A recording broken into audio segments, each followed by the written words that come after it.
confess. Bang, bang, got my hand on the trigger. The devil in a red dress. Call 911 on my killer. You know I hate to confess. Bang, bang, got my hand, bang, got my hand, bang, got my hand.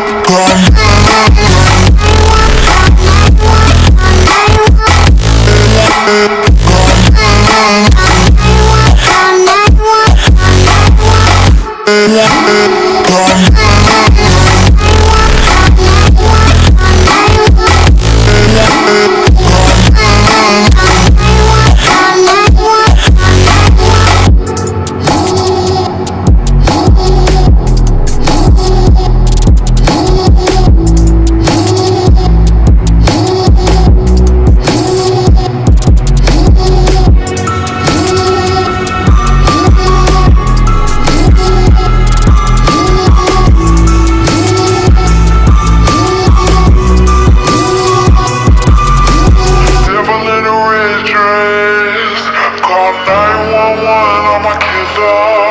You know I hate to confess. Bang, bang, got my hand on the trigger. The devil in a red dress. Call 911 on my killer. You know I hate to confess. Bang, bang, got my hand, bang, got my hand, call 911.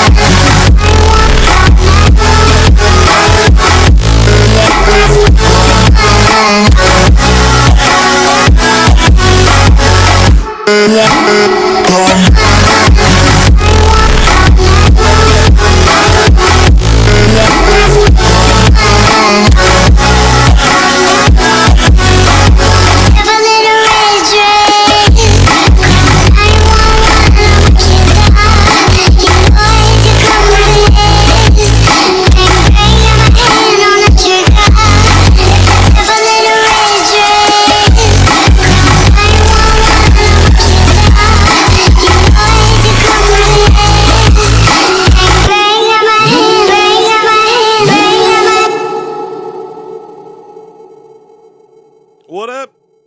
It is a mock draft Saturday. So excited. We are but, math is hard, 19 days from the 2025 NFL Draft. We will be there live in Green Bay, Wisconsin. Myself, at ESPN Draft Nerd Jeremy Greene, Tank Spencer, the cantankerous Richard Spencer IV, Cowboy Zach Hurst, and the Canadan himself, David Smith of Great North Sports and Armchair Commentary. Today, we're going to do some mock draft stuff. We're going to do a walk the mock draft at 1 o'clock. I am setting it up as we speak. It will be a full 7-round mock draft. You will be able to jump in and pick your team. Whatever team you want to use, you will be able to do that. I am setting it up as we speak. You can use our promo code. It's right there it's the link in the chat to set up your account with Walk the Mock. I'm going to allow you guys to pick what team I use. I cannot be the Raiders. I cannot be the Jets. And there was one more. Can't think of it. So you guys pick whichever team you want me to use for this Walk the Mock draft, and as soon as you do that, I will kick the room off. And we'll have roughly 58 minutes until that starts here in just a little bit. You will have 1 minute between picks because that's a thing we do. Because if not, this will take 43 years. David L. said you know what? The Commanders is a good call. The Commanders are, William said the Broncos. I don't mind the Broncos. David L., I actually almost just picked the Commanders because with all of the things I've been doing with those guys, we have a lot of new friends that are Commanders fans, so I believe I will take David L.'s recommendation, and I will be the Washington Commanders. Set that right there. Boop, boop. And there we go. I will invite owner, copy the link right there. And there. Bill Workman said it would be fitting to make him do the Commanders since he has been on a lot of their shows. Timothy O'Toole said the Patriots, the team I hate. I don't hate any team. If I'm being 100% honest with you, there is no team that I hate. There are teams that I dislike what they do more than others, but I don't hate anybody. I don't care enough about my team at this point to hate anybody.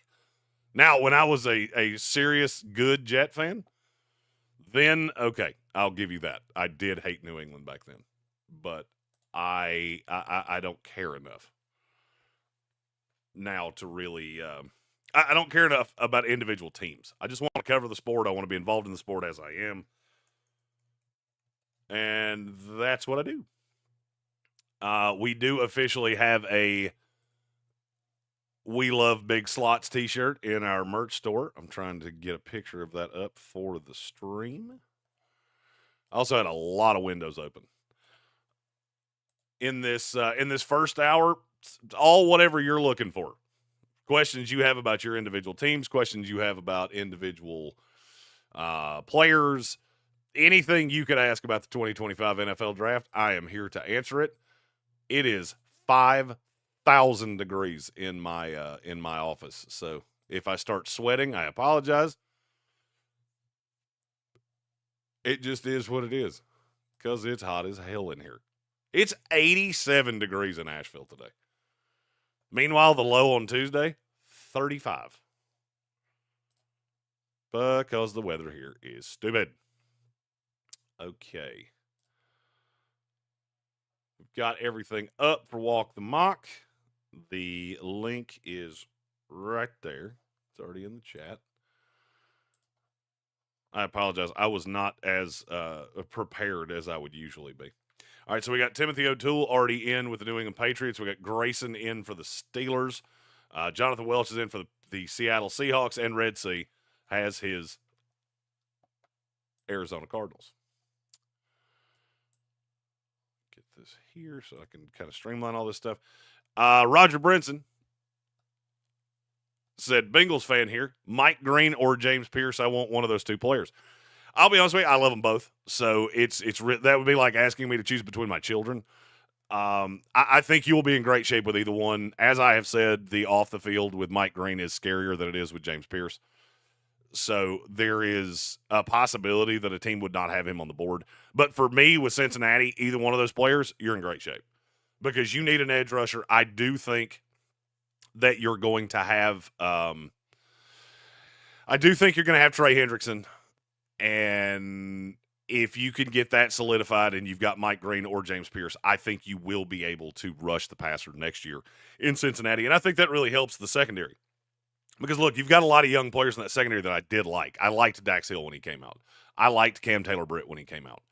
Now you've got to figure out in that defense, now that Al Golden is the coordinator, you got to figure out where everybody goes, where everybody's going to play, where everybody's best suited. And so adding that pass rusher, that's personally what I would prefer Cincinnati to do. I had them taking Mike Greene in my last mock.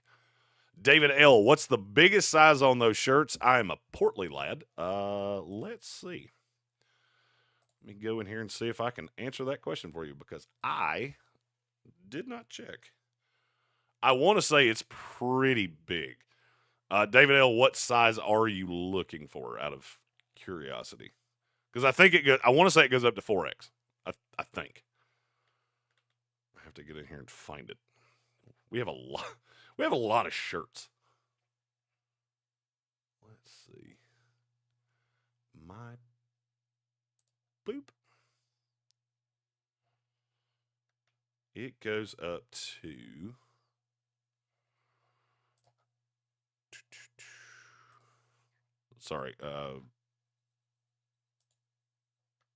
it goes up to 5X. So we go all the way up to 5X. Let's see. Putting in Work said JPJ is higher in my rankings. JPJ is he higher in my ranks? I think he is. Of course, that's another screen that I don't have pulled up. I was not ready to go today. That is not usually. I'm usually better than this. I apologize. It's a bit of a long night on day 45 of not being able to sleep. Actually, so James Pierce is my 6, and Mike Greene is my 7. So for me, they're right beside each other there. Detroit fan man. So I'm locked in on Hurton for a Scorton as my defensive end at 28. But Holmes generally takes 2 of the position of need. 2 DTs in 2023, 2 cornerbacks last year.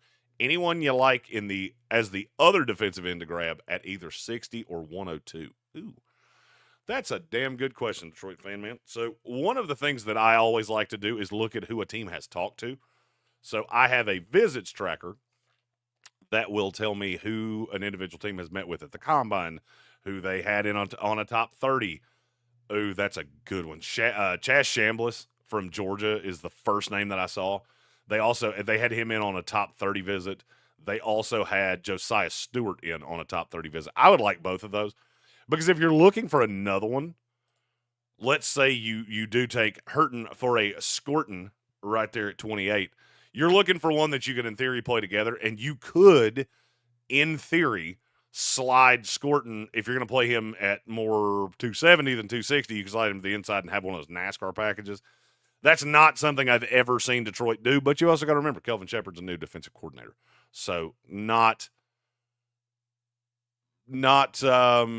sure that's where you'd go, but those would be, if I was looking at 2 names, it's probably a little early for Chaz Chambliss, and I think he would be better as a 3-4 outside linebacker than a hand in the dirt. But Josiah Stewart is a guy that I like a lot. He is only a situational pass rusher. He is a smaller guy, and when I say smaller, I mean almost shockingly small. It's 6'1", 249. Had a really interesting tour around the world. Super high pass rush win rate last year at Michigan.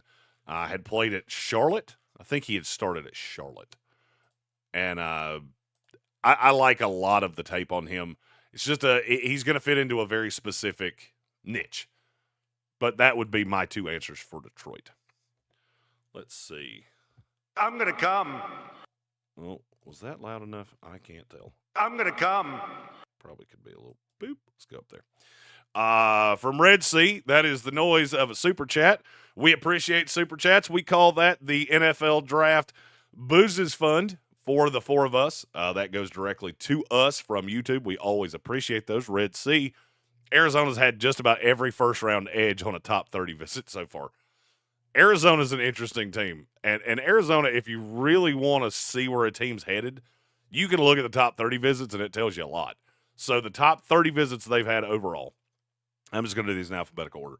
That Anthony Belton, the offensive tackle from NC State, which that stands to reason. I've had him in the 3rd round for the Cardinals more than once. Will Johnson, the cornerback out of Michigan, which is, as of right now, the guy I think they would take if all things were equal at number 16. Ola Oladejo from UCLA, he's a defensive end. James Pierce Jr., which I know that gives Red Sea, that hits him in a special place because he loves the idea of James Pierce Jr. with the Arizona Cardinals. Nick Hurton for a Scorton has also been on a top 30 visit, as has Shamar Stewart, Princely, Amon Malayan, Jalen Walker, and Mykel Williams. So it's not hard to figure out that Arizona's looking at the edge class really, really hard. And I think they should be. Ryan Fay said no complaints with Greene or JPJ for Cincinnati. I would agree. I don't think you can complain about either one of them. I believe either one of those guys would be so solid for Cincinnati that I'm good either way. I don't give a damn which one they take because I think they're both really, really good. He said Kelvin Banks fits too. I would agree. And I'm not going to lie to you. Cincinnati's one of those teams that I had to go through the process. If they don't take a guard at 17, which I don't believe they're going to, it is very hard to get a guard to Cincinnati because they're in a weird spot where you're going to have to reach on one. And so that does make it, to me, more likely that they could take a Kelvin Banks if he fell to them at 17. So that one's for sure interesting. Let's see. Red C said JPJ is going to be a Cardinal. Sorry. I frankly, I hope you're right. For you, I hope he goes there. That's another team that I'm very fond of. So, David L 4X. So probably that. So we have 4Xs and 5Xs, and they're available in every color. Let's see what colors we have. There's a white that kind of looks like the I Love New York shirt. There is a dark heather. There's a heather indigo. There's any of the rainbow. We got a blue, a green, a red. So those will be up. Those should be up on the website by the end of the day.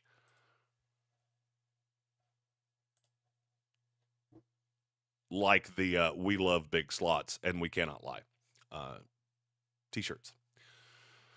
Put in work said, by the way, we have bingo cards for days 1 and 3 up, and day 2 will be up this weekend for the draft bingo. Let's go. Putting in work doing bingo cards for us. That's we're big fans of you guys taking the stupid shit that we say and turning it into actual actionable actions, which we've been talking about having bingo cards for no less than 3 years. So I appreciate that Red Sea and Bill Workman both jumped into action to do that as we were talking yesterday. I'm going to come.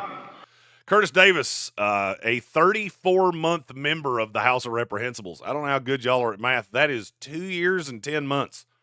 That is what we in this here show call a show G. It's Curtis Davis, a big fan of the Los Angeles Superchargers, said either Walter Nolan or Kenneth Grant will be a Charger.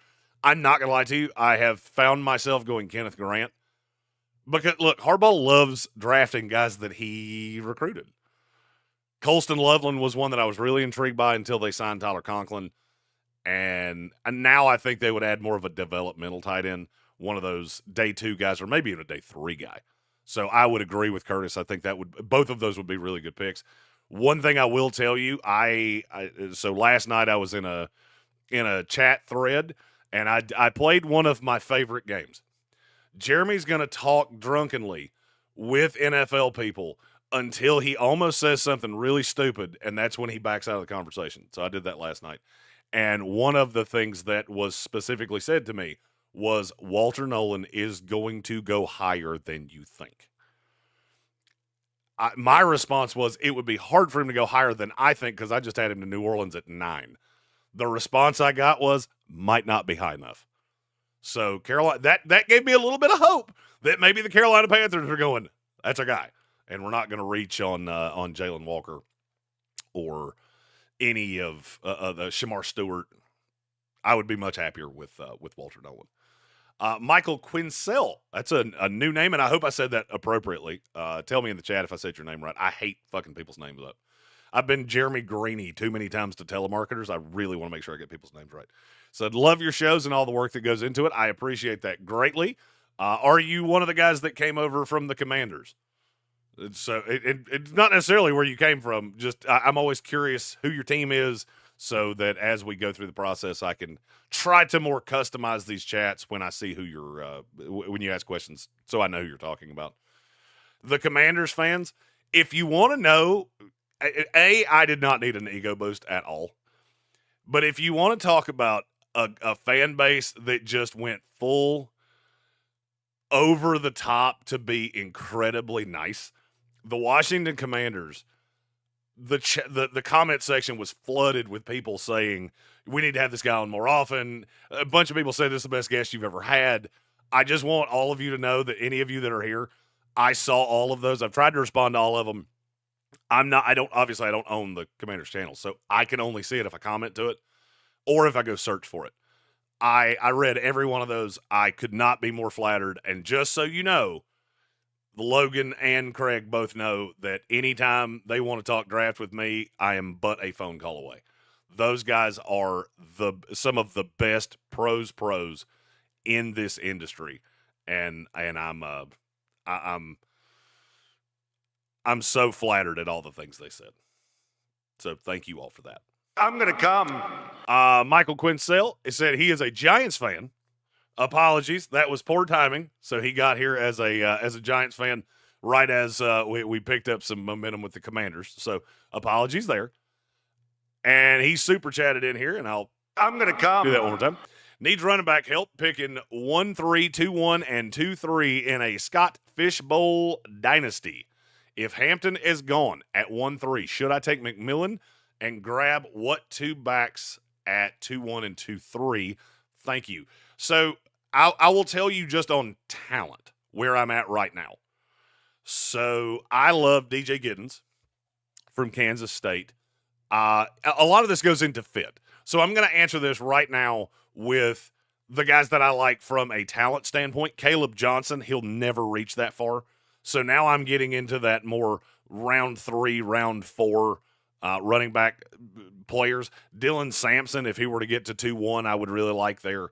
I think you're going to see DJ Giddens get a shot to be the head of a snake somewhere. RJ Harvey from UCF is a player that I'm really intrigued by. And then we get into, I play in the Scott Fishbowl, so I know their scoring system.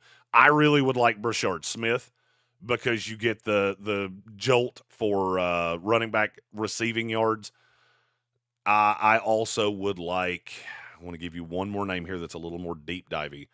Let's go LeQuint Allen from Syracuse. That's probably a little high for him, but I think if LeQuint goes to the right spot where he really gets an opportunity to be a pass catcher, that kid could catch a ton of passes next year. Really, really good hands. Some of the better hands I've ever seen out of a running back, to be really honest with you. And then we have one more from the Shodfather. Nope, don't like that. From the Podfather. There it is. The Podfather himself. I'm going to come. Patrick Holt saying afternoon to the chat. That is the originalist of Shoji's. SFBB. Quincel said it's SFBB. I don't know what that stands for. Sorry, I saw SF and just immediately saw Scott Fishbowl, so I apologize. You have to tell me what that is because I'm not 100% sure. Let's see. Red Sea asked if I could resend the link. Yes, I can. Just to reset, we are doing a walk the mock 7-round mock draft in 39 minutes. I just put the link to the room itself back in the chat. The link to our walk the mock affiliate link is at the top of the chat. I think it's $5 a month, and if you use our affiliate link, you get 20% off your first month, or I think it's $20 for the year, and you get 20% off, or maybe it's $30 for the year, and you get 20% off your first year. We had a ton of you sign up for that. They said, so the way affiliate marketing works is that we get a link like that, and whatever they would have made on what you do, they send to us. And the Walk the Mock guys are great. He sent me an amount that I went, are you sure you didn't hit an extra button there? So big thank you to Walk the Mock. They are a great partner of this show. And it's one of those, like, it's very finite. We will do more with Walk the Mock next year. We're trying to get them out there as much as we can this year, but they are very, very, very good.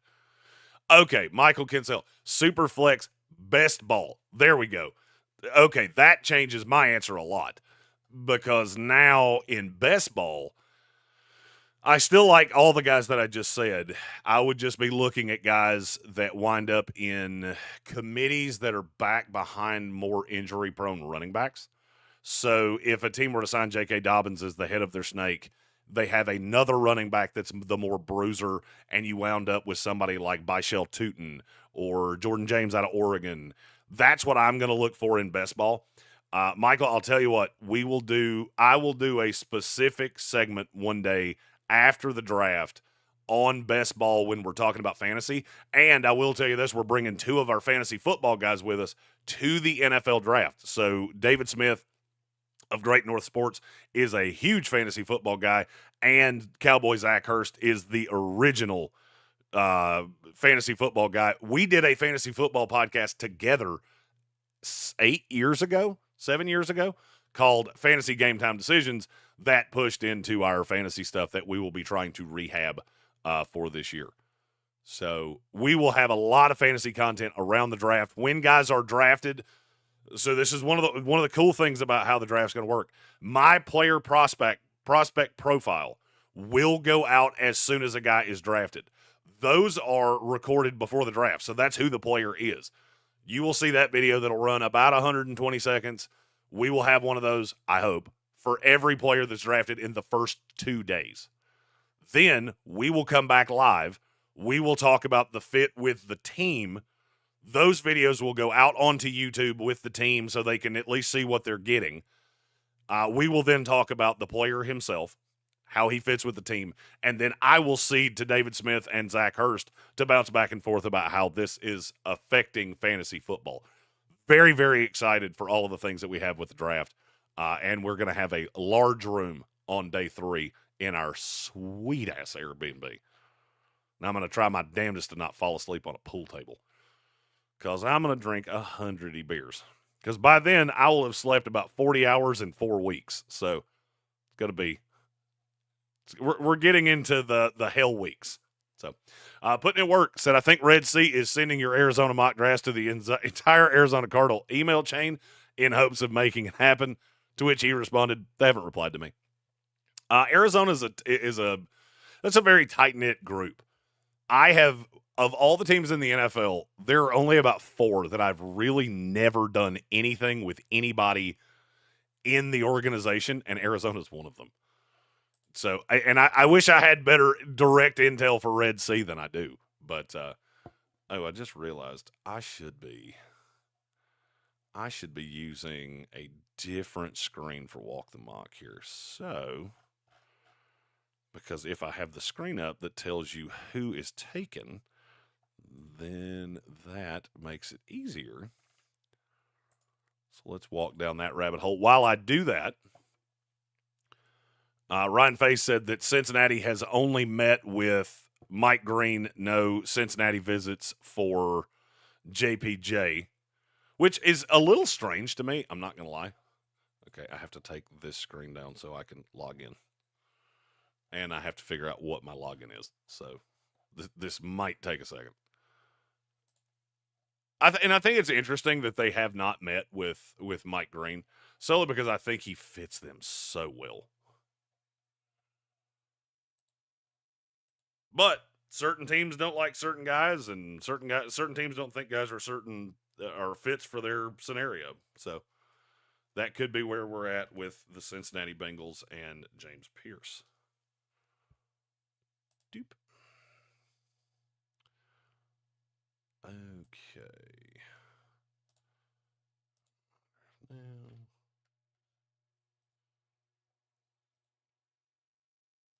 To do.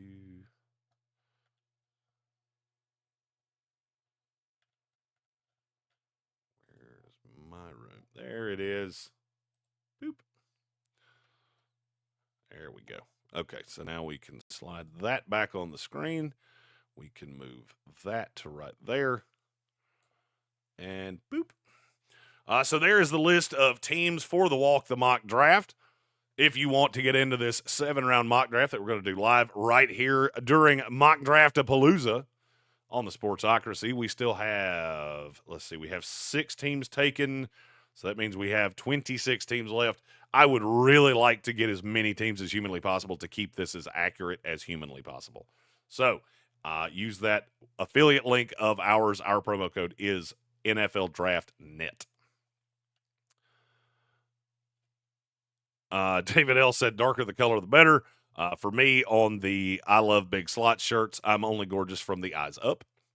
I am not a pretty man. The pretty in my life is all my wife, and I'm perfectly okay with it that way.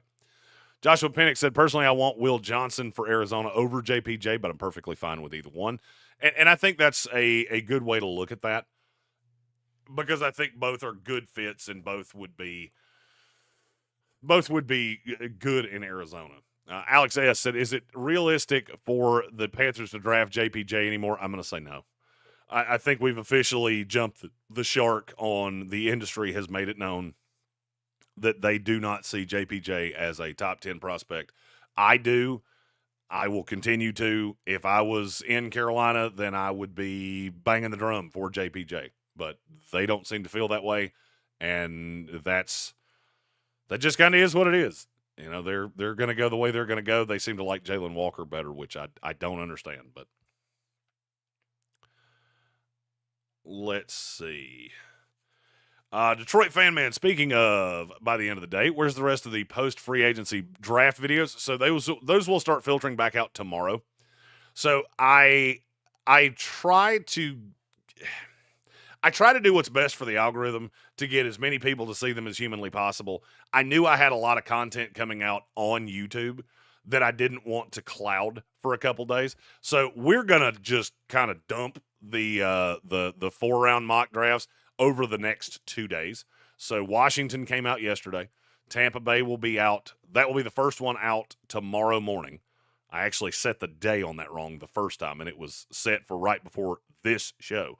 And then the rest of them are going to filter out over the course of Sunday and Monday.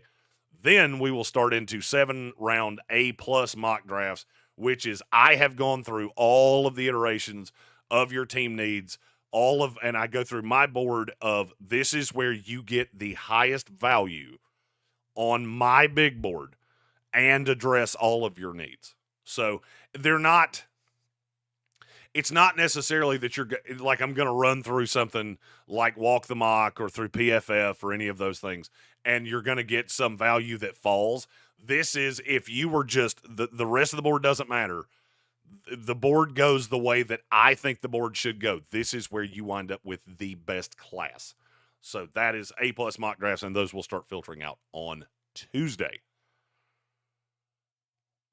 Alex S. said, dream 3-car garage or 3 whiskeys for life. I have a dream car. So the Parks Ford Mobile Studio is, I don't actually need 3 cars. I'm good with that one.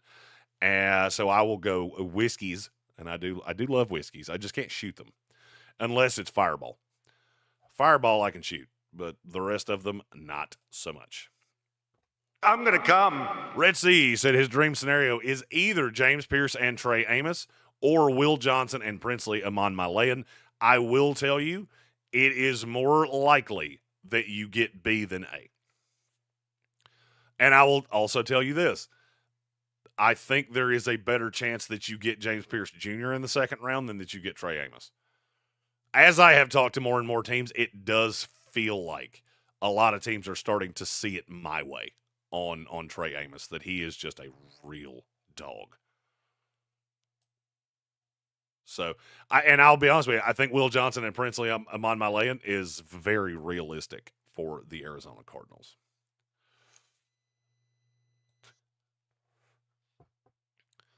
Putting in work with Bill Workman said Carolina getting Walter Nolan would be amazing. I agree.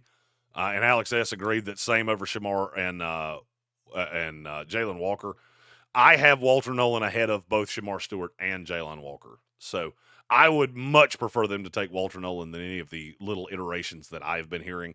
So that'd be much better for me. I'm not gonna lie, I am a little scared that it's trending in the wrong direction there.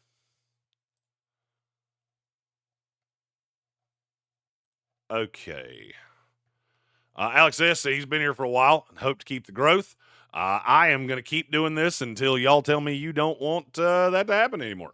So it may look different as time goes on. Tank is being pulled in a lot of directions because he is the man of the hour, having been the face of recovery here in the mountains of western North Carolina after Hurricane Helene with the angry news gnome Mark Starling. And I couldn't be prouder of him. He's doing a lot of political things and a lot of local things, and I'm doing more sports things. And we are committed to, continuing to do these things together to the best of however we can. So we will continue to be here at 12 o'clock on the Eastern Seaboard for as long as we can do it. We may not be there 3 hours moving forward. We're still negotiating all those things. It may be 2 hours a day as opposed to 3. Because this year has been a lot for both of us. So, no announcements on that. Just, I wanted to chuck that out here in Mock Draftapalooza that there's a possibility of that. Just so that, if it were to happen, nobody can say that we didn't at least put it out there. Timothy O'Toole talking about the New England Patriots said the last few days Boston media has started putting up the smoke of they like Jalen Walker. I would be shocked if New England liked Jalen Walker because he just doesn't fit the toolsy side of what anybody in that New England front office or coaching staff. Oh, excuse me. Snuck up on me. Jalen Walker just doesn't fit any of what they really do there. So I would be shocked. That feels like pre-draft bullshit. Week of the draft, 2 weeks before the draft, lying season. I don't buy that. I think New England's going Will Campbell at 4, and I don't really think there's a lot that's going to stop that.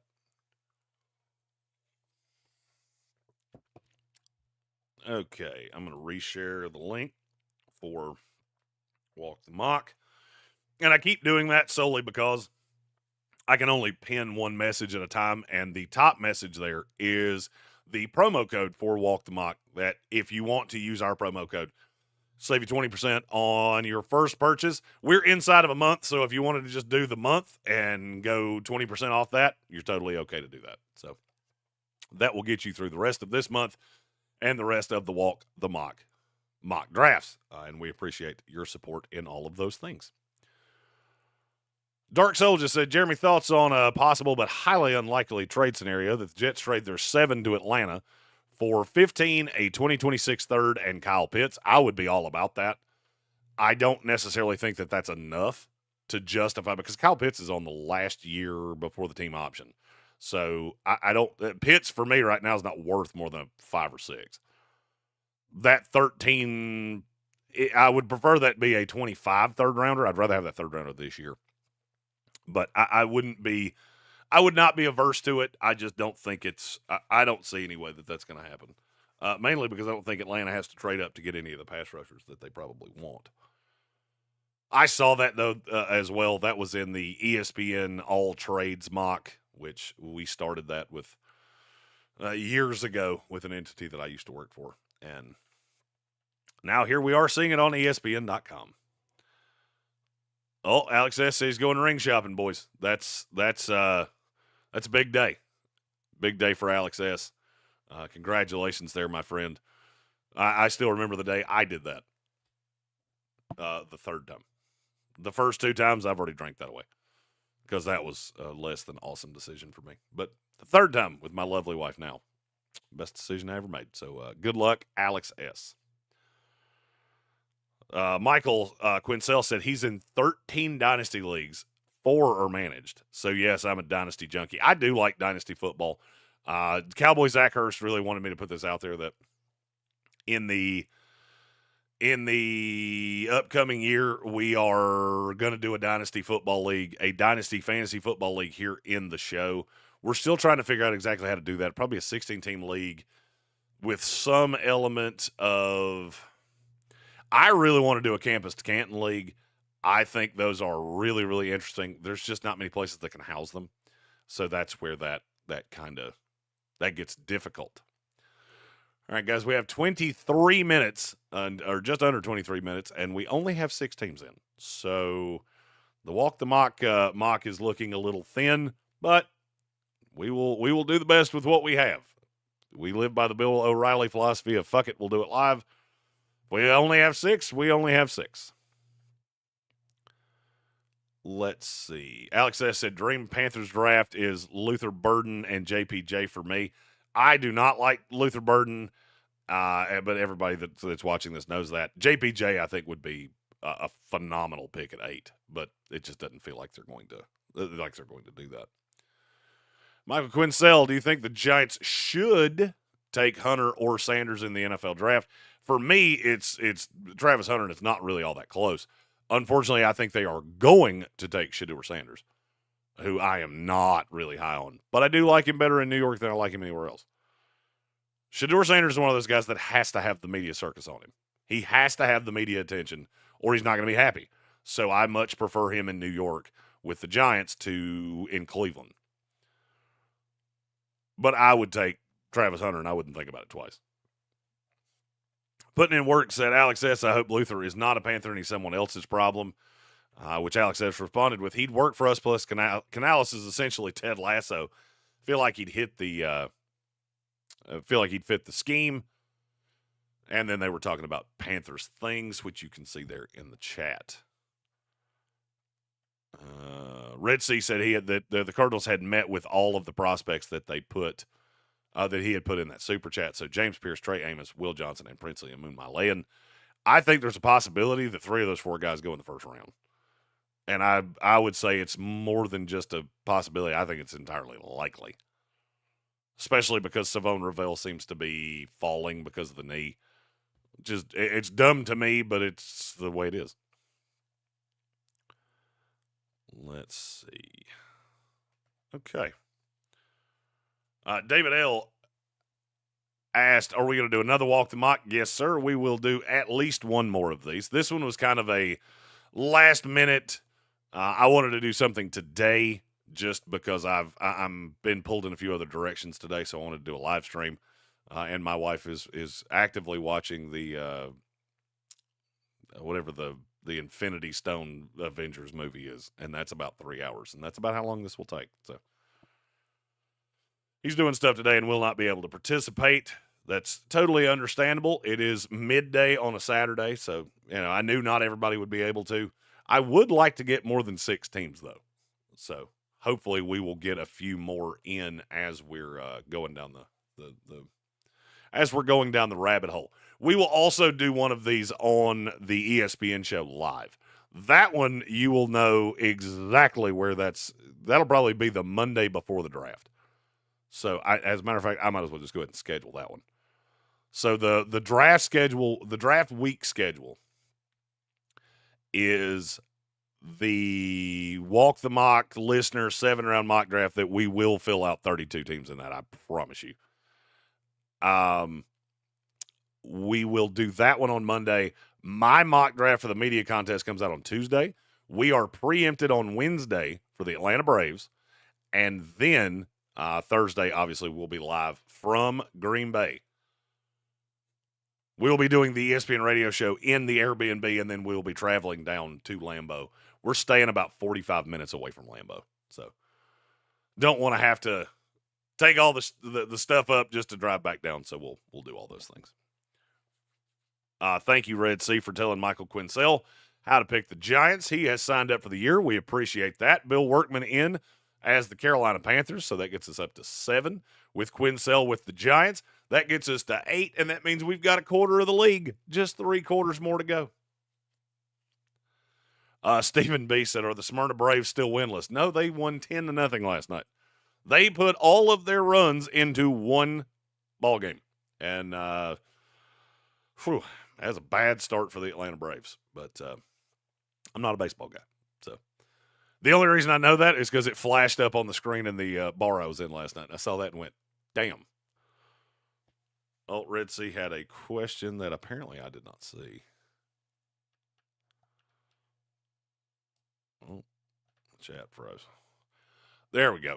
Who is Arizona's biggest threat to land somebody? There we go. Biggest threat to land JPJ. Oh, who would be the biggest threat on JPJ? In front of you, it's the Atlanta Falcons. I don't think he's making it to the second round. So I just can't imagine 32 GMs are that stupid. Unless he's got a dead hooker in the trunk of his car, which I don't know about, then he's not enough of a character red. I don't think he's character red flag at all. But I sure as hell know he's not enough of one to fall all the way to the second round. So I would say Atlanta is your biggest risk. If he gets by Arizona, it gets harder and harder for me to figure out where he goes. Probably falls right in the lap of the Philadelphia Eagles if I were a betting man. All right, we are to 17 minutes until the start of the Walk the Mock draft, 7-round mock draft here, 1 minute per pick. In the link of our in the YouTube chat, there is a link to our Walk the Mock affiliate promo code that helps the show. That gives you 20% off your first month or your first year or the year with Walk the Mock. If you do the year, I went back and checked. It is $30 for the year. You get $6 off using our promo code. and helps the show, and you will have Walk the Mock for next year when we go through this. So just throwing that out there. If you were on the fence as to whether to join Walk the Mock or not, we would appreciate it greatly. And you can hop in the mock draft and have a little fun with us today. You can also go for the month. We got one more month to the draft. We tend to do we will do more Walk the Mock things next year. If for nothing else, so I have a benchmark of this is where people felt things were going in September. This is where they were in November. This is where they were in January. This is where they were in March. And then ultimately when we get to April, where things land.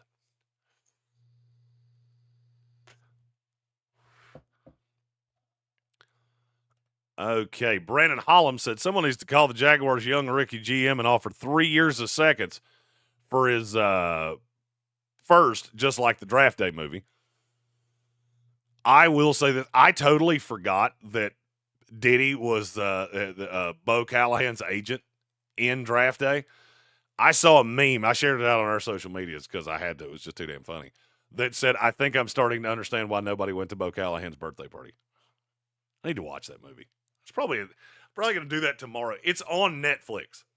I just saw it up in my Your Next Watch. I watch this movie every year.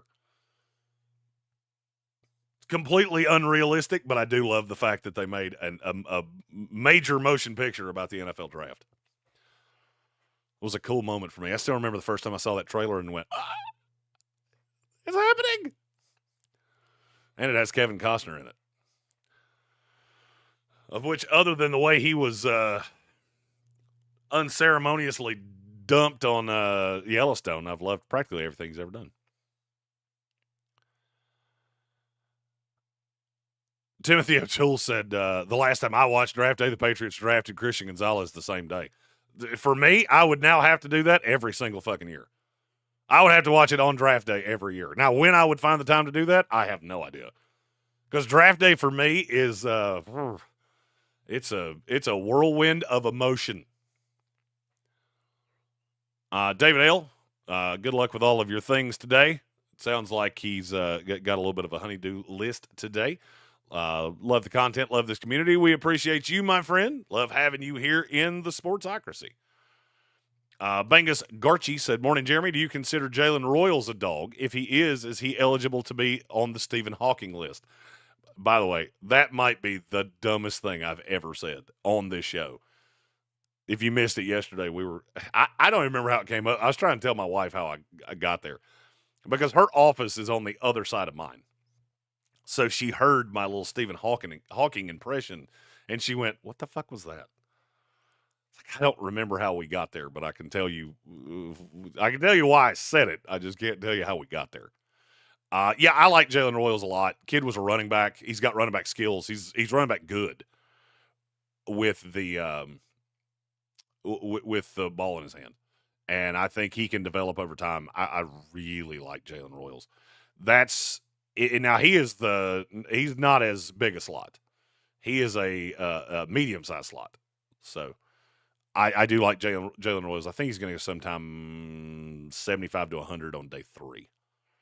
Stephen B. said there should be an episodic documentary show following late-round NFL prospects around. So, Stephen B., it's funny you said that. So, when you come up with project ideas like that, you have to submit them to the NFL. I submitted one to the NFL to do something like that next year. Because I would have to get access that I don't necessarily have. I have Radio Row access. I don't get back behind the curtain on the stage, which I would need to do for that, or they would have to send me the B-roll. But if it's doable, I'm going to doable it next year.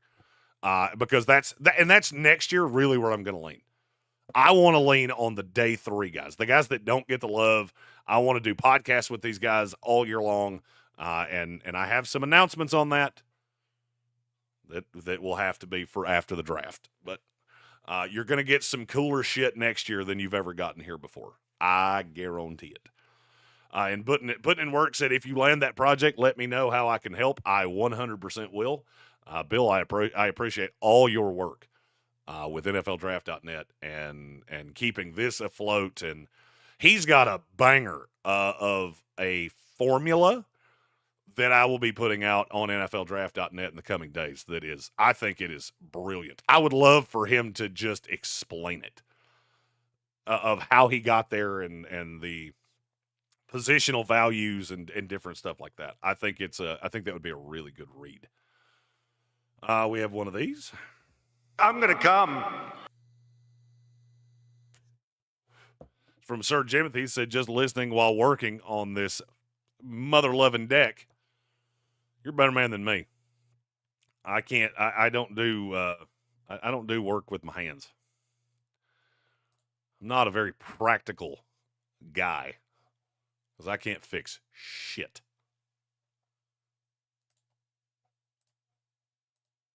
But good for Sir Jimothy. Sir Jimothy, now one of the great sponsors of this here program with his charitable actions. We will be telling you more about that actually right after the draft ends.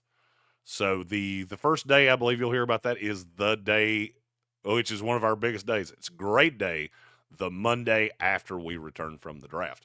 And Sir Jimothy, I have to give, I hope this is not, inside baseball things or anything like that. He literally reached out to me and said, I want to do this before the draft to help with things for the draft any way that I can. And I appreciate that more than I could ever say. All right, we're inside 10 minutes to the Walk the Mock 7-round mock draft here in the Sportsocracy. Generations now has the Colts. I see that the New York Giants are in there. So we've still got 2, 4, 5. We have 9 teams in. I would really, at the very least, like to get to 16. So anybody that's got to walk the mock, anybody that's willing to contribute to the cause, I would love to get to 16 teams in the next 9 minutes and 15 seconds. I'm almost tempted to push it back 5 minutes, but I'm not going to do that because I did tell you 1 o'clock. So I hate the computer and the way the computer thinks, but we'll still have a damn good time no matter how many teams we have in this thing. Putting in work, we'll have that on Monday or Tuesday.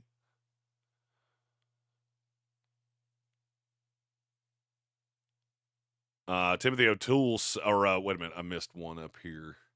Stephen B. said, would enjoy watching prospects grind through the workouts. That is one of the cooler things about going to the Senior Bowl, going to the Combine, is getting to see these guys up close and personal, seeing the work that they put in. We get some really good behind-the-scenes access. I just can't actively film it as we are currently situated. If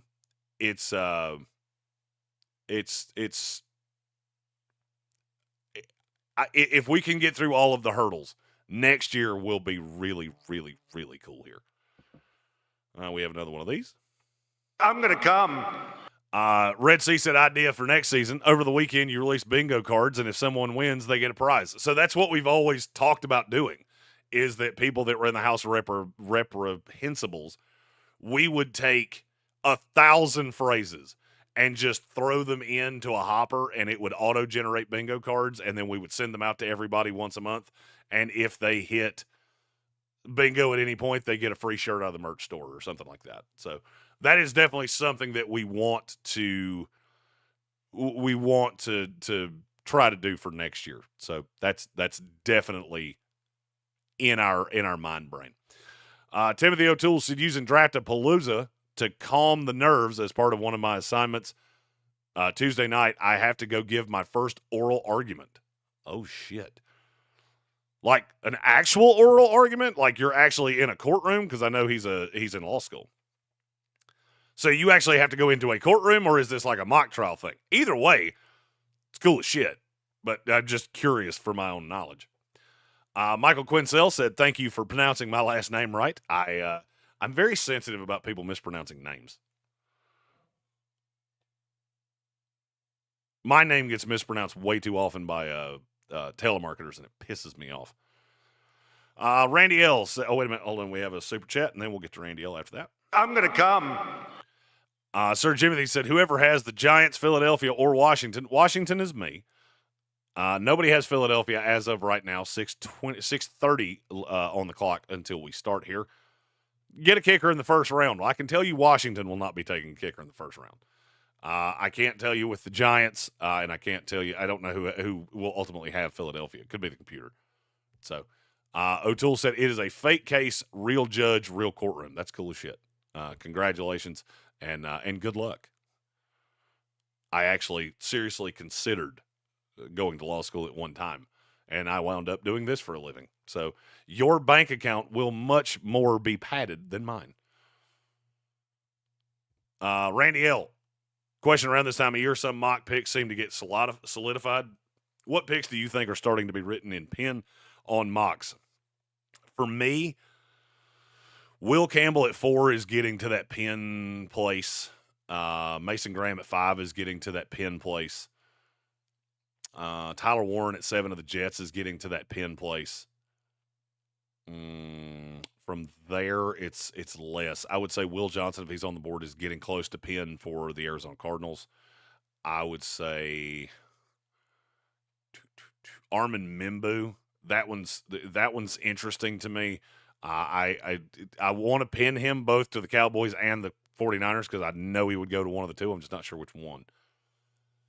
And then from there, once you get past 15, it's hard to have one in pen. And I'll be honest with you, if I see one guy go into the same team a lot in that scenario, that's almost invariably the one that I go, well, that's not going to happen.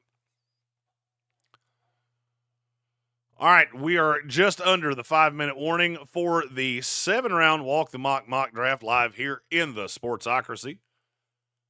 I feel like we'll probably be doing another one of these next weekend as well. And then we will have the one a week or 2 weeks from Monday ahead of the 2025 NFL Draft. We'll do that one live on ESPN Radio. Howie R. Bears said he's new here. How's it work? Any trades? So you're the GM of the team. The way it works, you go in, sign up, you do all the things. I think it's $5 a month for Walk the Mock. Basically, it's 1 month. Our promo code takes 20% off of that. You come in, you're the GM. You will have your own portal. You can trade with anybody that has a team. You can send trade offers. We'll all get little notifications if you send one to us. It's a very fun procedure. This is the only service that really allows you to do this, and I appreciate that. It makes this a hell of a lot easier for us. Stephen B. said, watching people do hard workouts motivates me to get a solid 20 minutes on the treadmill. I haven't run on a treadmill in a long time, and it shows. I should, though. Randy L. said, for me, it's Ward at 1. I'm not there with Cam Ward yet. I'm not telling you I won't be, but I'm not there yet. Campbell at 4. Will Johnson at 6. That one's interesting, and I've heard that a lot more in the last few days. And then Jalen Walker at 8. Jalen Walker's close. I keep hearing Shamar Stewart as often as I hear Jalen Walker, so that keeps me from putting it in pen. Michael said you can call me Fantasy Meatball or Mike. We appreciate that, Mike. Something tells me Sir Jimothy's a Cowboys fan from putting in work. Sir Jimothy is indeed a Cowboys fan. And Wes Ryan said, America. Big fan of America. I'm American. We are inside 3 minutes to go before we start this 7-round mock draft. So this is basically last call for alcohol. If you want to be involved in this, now is the time to do it. However, I did not lock the teams. So if somebody wants to jump in later, they will have the ability to do it this time where they did not have the ability to do it last time.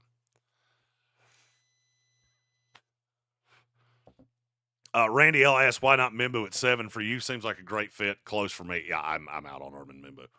Armin Mimbu was a fringe first-round pick, and then all of a sudden we get into this, and he's got long arms, and he can move a little better than people thought, and now all of a sudden fucker can fly. I am a Jet fan, and if they take Armin Mimbu at 7, I'm going to be mad as hell. So I can't go there. I can't figure out how anybody would see him as a top 10 pick. The tape on him at times was not good. So, great chance that and now that's what the Jets do, is piss me off. So, if maybe it's wishful thinking that the Jets aren't going to do the stupid thing to me and take another offensive lineman. They took one over the weapon last year with Brock Bowers with Ola Fashanu, and I was fine with that because I like Fashanu a lot. Now you take Armin Mimbu after you've already used a second-round pick on a center. You could use a first-round pick on the other guard. Yeah, I'm good. I'm good. I don't. I mean, look, I get it. You got to have an offensive line, super important. I get every bit of that. But damn, it does not have to be every single selection you make. All right, we are to 1 minute, so I am going to open up the draft room here on my screen.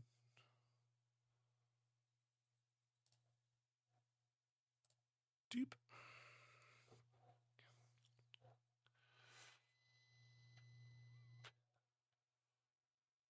And then I will open it on this screen.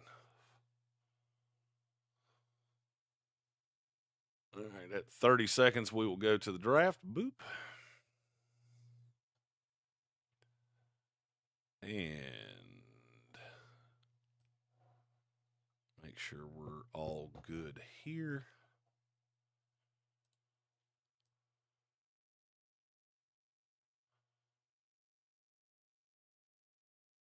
Boop.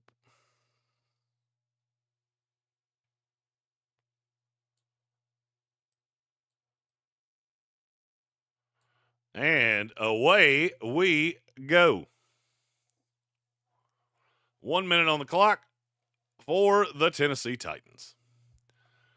Look, for me, this has to be Abdul Carter. It probably won't be. With this many computer teams, this is probably going to get super sideways, but we will see what they do. The computer also takes an obnoxiously long time in the first round specifically. So typically gets to about 30 seconds. So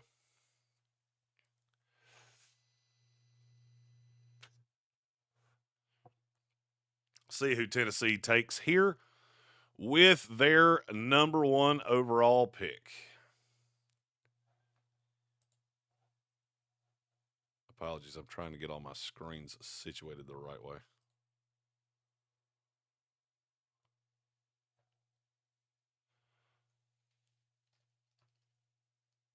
Coming down to the end of the clock, and the pick will be in for the Tennessee Titans. And we will see who it is.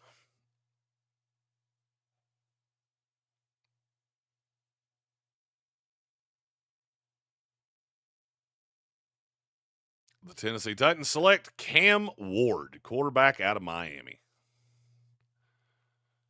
And there's a great chance that that's who it's going to be. Whether I like it or not. I'm going to scrunch the screen. I don't like doing that, but I think I need to. Boop. All right, so Titans go Cam Ward at 1. There's a great possibility that that's how it looks when we... Stephen B. said, put the Browns on the clock. I have no ability to do that.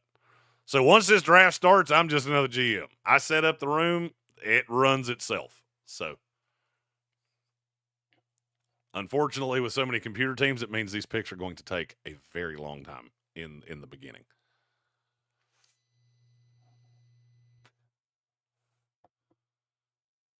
Cleveland here at 2. I feel like this has to be Abdul Carter. Browns select.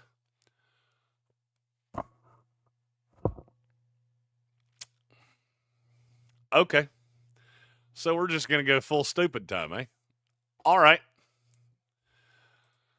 By the way, if you want to know why I was so, please God, hop into this. That's because the computer does dumbass shit. Just like that. Will Campbell at 2. Okay, well, I mean, if for nothing else, this is going to be a mock unlike anyone you have seen. Because not only did Cleveland not take a quarterback, Cleveland did not take Abdul Carter or Travis Hunter either. Oh, that made me laugh a lot. Bill Workman, he's a smartman, and he took Travis Hunter there, which is what he should do. That one makes, obviously, a lot of sense.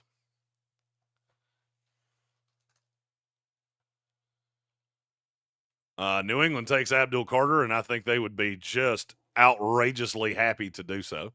So Timothy O'Toole with his I think best case scenario, taking Travis Hunter there. Or taking Abdul Carter there. Excuse me. I'm trying to get back to the chat. My chat crashed.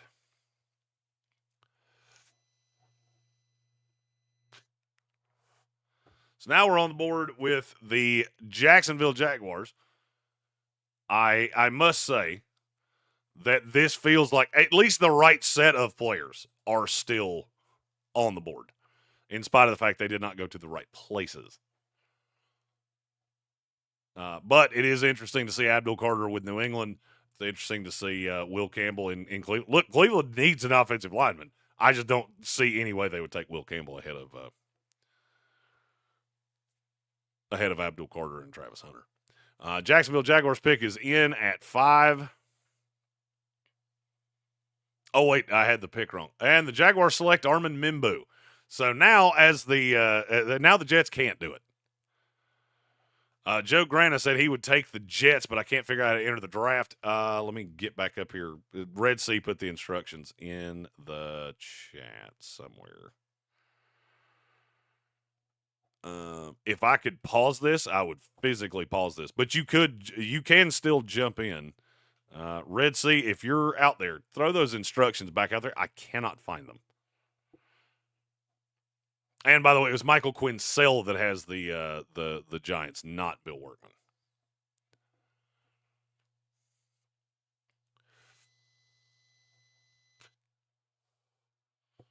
I have never done the adding a team later. I always lock the teams. So I've never added one later. So, Joe, I would totally tell you how to do it, but I don't know. But I know Red Sea does.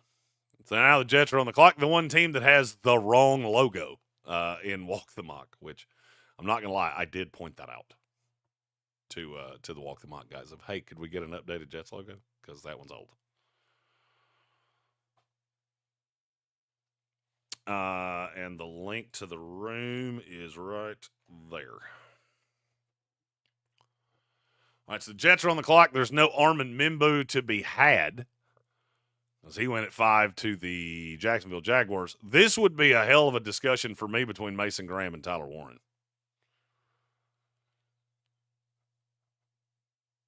And if it came down to it, I think I would take Mason Graham. Although defensive tackle's deeper than tight end. Jets do pick in the second round. There's a great possibility they could get a still really good defensive tackle. Damn, I'm glad I don't have the Jets, because I would have second guessed that and second guessed that and second guessed that until the clock hit 0. We will see here who the Jets take. I'm going to bet that it is Mason Graham. New York Jets select Mason Graham. And if that happens in Green Bay, you'll know, because Jeremy will be arrested for being a naked man at the draft. Because I will just strip down to my birthday suit and jump around. Because that's exactly who I want for the Jets, and it's who I've wanted for a long time. Carolina on the clock here. We got Bill Workman running the Carolina Panthers. I feel like Bill's been trying to make a trade here for an extended period of time. Probably finding what a lot of us find, that it's hard as shit to trade with the computer. Picks in for the Panthers at number 8. James Pierce Jr. Oh, shit, Shamar Stewart. Knowing Bill the way that I do, I would have figured that would have been JPJ. But in the effort of trying to keep it believable, he goes Shamar Stewart. And I actually think that is, there's about a 50-50 shot right now. It's either Jalen Walker or Shamar Stewart at 8 for me. Now, New Orleans, we'll see what the Shedeur Sanders still on the clock, or still on the board, excuse me, and Joe Blocko? Let me know if I said that correctly. Said Shedeur at 9. I think that's probably what the computer will do. I'm not sure that's what New Orleans would do. They might. I get very different intel about that depending on who I'm talking to. So I would not be angry at Shedeur at 9 because he's sitting behind Derek Carr for a year. So I know he doesn't have to play, and that's really what I want to do. JD, oh, wait a minute. Michael Quinsell said, I'm not convinced with Sanders as a franchise quarterback, so it took Hunter, who can help open things up for Neighbors, and he can play corner as well. Oh, my God. If Andreas Pinckney is in here, you're about to hear a lot of swearing. Tyler Booker at 9. Okay, then. We're to full-on dum-dum time. You know what, guys? We're spending a Saturday together. We're spending a little quality time with each other. A little quality time with the computer being dumb as hell. Tyler Booker at 9. Let's go. Wow.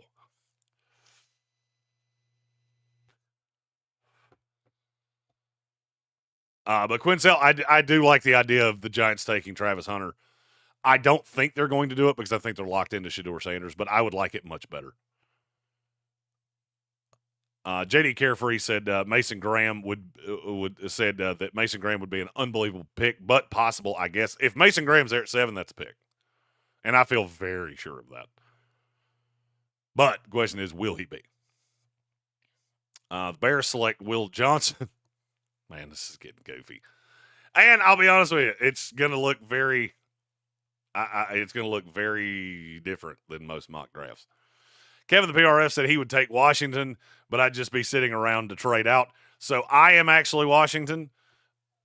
I did not see your name when we got through this, and so that was after doing all the stuff with the Commanders. I feel pretty good that I know what their board looks like. So I do not know why the screen keeps doing that.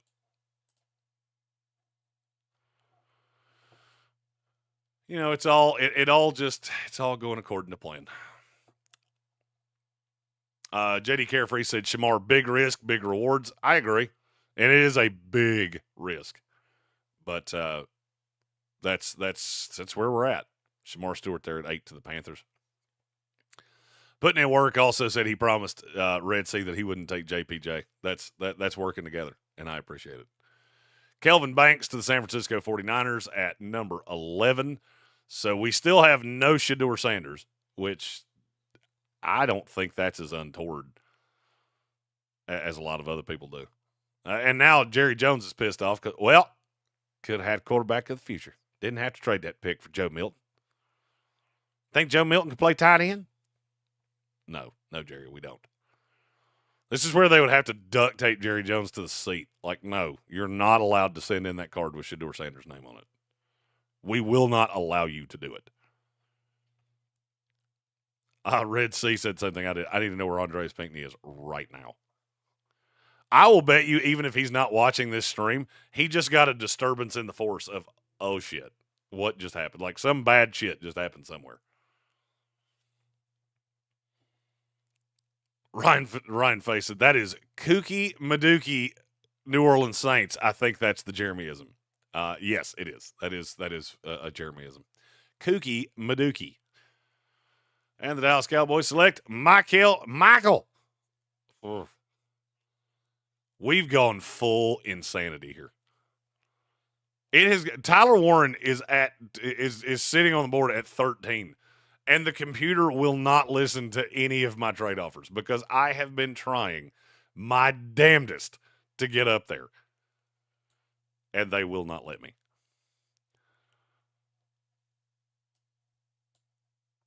Putting in work said Shamar Stewart is my number 7 player overall. It's more in line with what the Panthers draft for edges. I agree. You have Shamar higher than I do. But, I mean, I like Shamar. I think a lot of the negatives people say about him are more because he played at Texas A&M than that he's not a good player. Joe asked, how many rounds is this? It's 7, and so at this rate, we will be doing this at some point. We will finish this at some point tomorrow. But, Bill O'Reilly, fuck it, we'll do it live.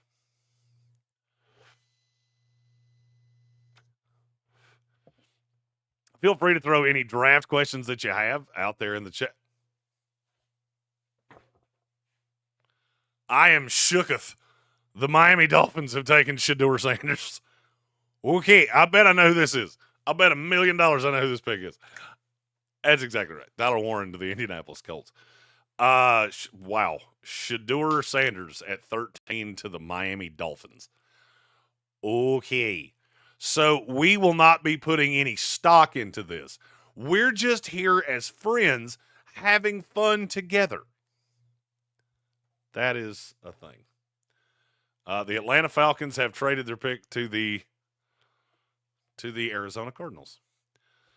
Joe said the Tua replacement. I see the vision. Look, I'm not against it. I'm just stuck on.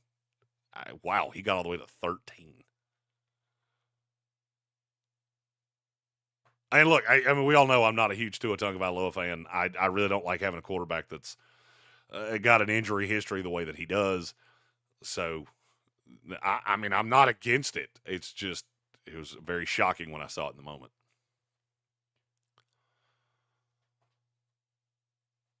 Generation said he did not think about the Indianapolis Colts pick for 1 second. And you shouldn't have. You should not have thought about that for not even a second. This is the goofiest draft I think I've ever seen. That's a good point by Joey. So that feels like the Penix pick. Look, I was on site last year when that Penix pick came down, and I swear to God, I thought the commissioner said the wrong name. Until I saw the hat on his head, I did not believe it. Unexpected, but understandable. I agree with that. And the Atlanta Falcons select Mike Greene. I'm good with that. Now, and you know what? These last 3 picks, now that was 2 user picks and 1 computer pick. So maybe we have gotten back to some semblance of normalcy here. That is my hope. I am not sure. We will see as we go. We have a Cincinnati Bengal pick here from the computer before we get Jonathan Welch with the Seattle Seahawks.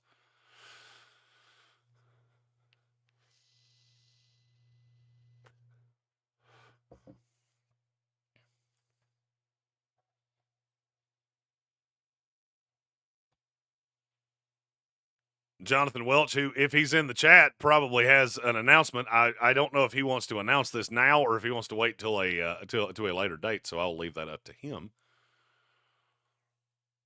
But we have something that is working in that regard. Cincinnati Bengals select Jahdae Barron.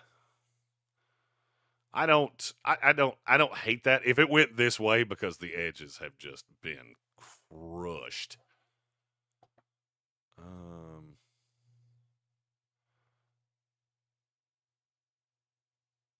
Pick is in for Seattle. If this is not Tetaroa McMillan, I genuinely think you did it wrong. Jonathan Welch, as the smartman that he is, he did not do it wrong. So Tetaroa McMillan there to the Seattle Seahawks.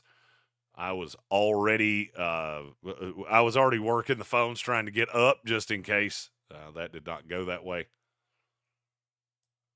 Now my pick is coming up, and I have to think about what I'm going to do here.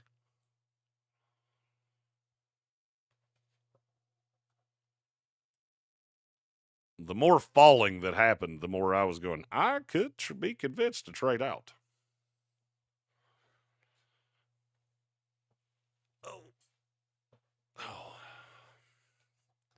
All right, Tampa Bay on the clock here at number 19. We will scroll the screen up just a bit. And then we have 2 user picks because New England has traded up to 20 with the Denver Broncos. And then Grayson with the Pittsburgh Steelers at 21.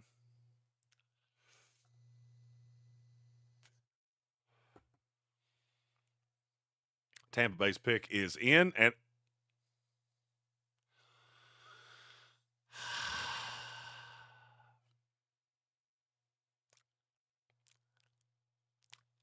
I don't even know what to say anymore. Tampa Bay gets Jackson Dart, which, hey, look, as the Baker hater of the world, I'm fine with that. Ship Baker's ass to the Saskatoon, whatever the hell their name is in the CFL. But I want to screenshot that and send it to Tank right now. Well, speaking of which, where the hell's my phone?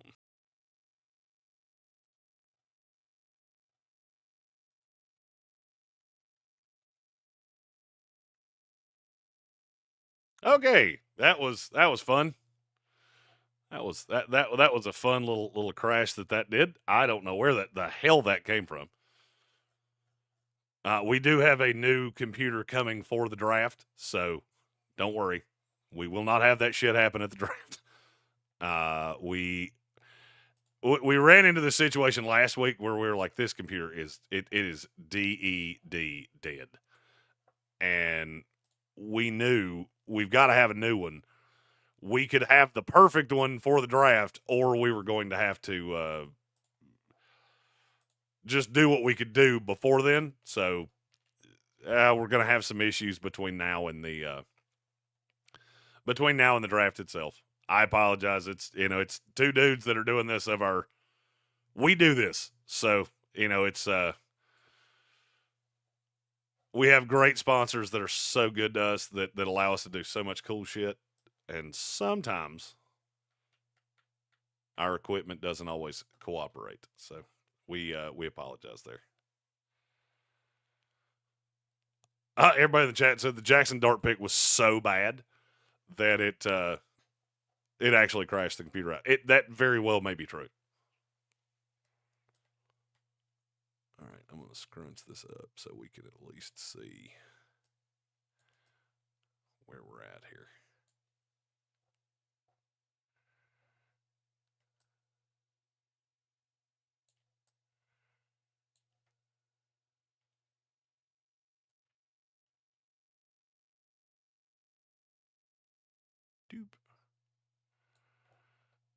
All right, so let's recap what happened. Again, apologies that the computer grumpered out on me there for a minute. OBS just completely crashed. So Timothy O'Toole traded up to 20, got Josh Simmons for the New England Patriots. I actually like that pick a lot. I think that's one to keep an eye on. If for some reason they were to not take Will Campbell at 4, keep an eye on them coming into the back end of the first round to get that first round pick with the extra year to add either Josh Simmons or Ariante Ursery. I'm going to try to do these in order, so I see that pick, but I will get to that in just a second. Grayson with the Pittsburgh Steelers with a very smart pick. Nose tackle of the future, Kenneth Grant out of Michigan. I think, for me, Kenneth Grant his range of outcomes is not real high. I think it's, at one point I thought 16 to Arizona was possible. Now I think his window opens at 18 with the Seattle Seahawks. He is a possibility for the Pittsburgh Steelers at 21, Chargers at 22. I would say his drop dead is probably the Chargers at 22.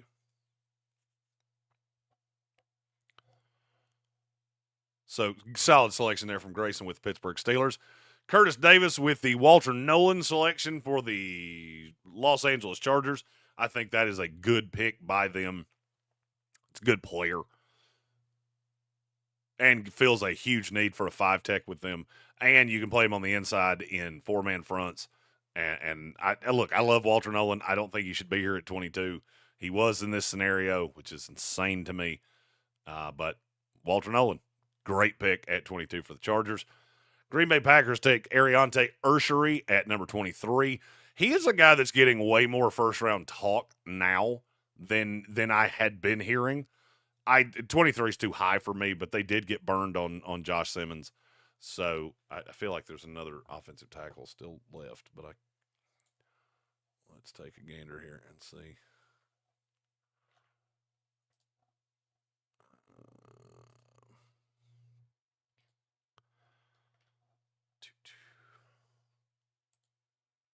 They took Ursery over Josh Connerly. I knew there was one there. I just couldn't put my finger on who it was. So that is definitely interesting. Then we have the two linebackers go back-to-back. Jalen Walker with the Minnesota Vikings.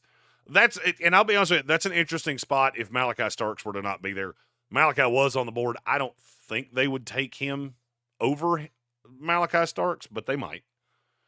Jalen Walker he's the exact opposite of Kenneth Grant. He could go anywhere from 8 to, second round, and it would not shock me in any way. So Jalen Walker there to the Minnesota Vikings. Then we have Jahad Campbell going to the Houston Texans at pick number 25. That's an interesting selection. Houston, they do tend to draft bigger school guys, and they have a fondness for Alabama linebackers because they already have 2. So I think Jahad will be an edge rusher in the NFL. I thought that basically for the last month, and the more I think about it, the more and more I like him. That'd be good value at 25. And then the Rams go Malachi Starks at 26, which is a really, really good pick for them. They're best safety in the class to me, and just prospect fatigue. We've talked about him for too long, and now here we are. Matthew Golden goes to the Baltimore Ravens at pick number 27. We are 1 pick away from my selection at 29 with the Washington Commanders. I would love to trade down, but there's a player on the board that if he's there, I can't not do it. Actually, there's a possibility that I cannot do it.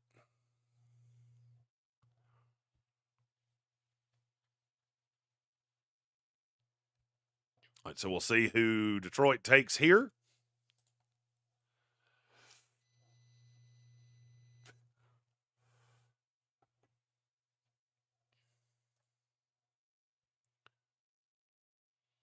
Matthew Golden to the Ravens. That's an interesting one for me. The only problem is that now I have 2 over-the-top receivers that both play out of the slot. And I don't really love either one of them playing on the outside. So we're into dumb picks from the computer. It's just what happens. Hey, the Commanders are on the clock. Emeka Egbuka goes at pick number 28 to the Detroit Lions. And as soon as that screen goes away, I will very quickly be able to hit this button right here for Donovan Ezeraku.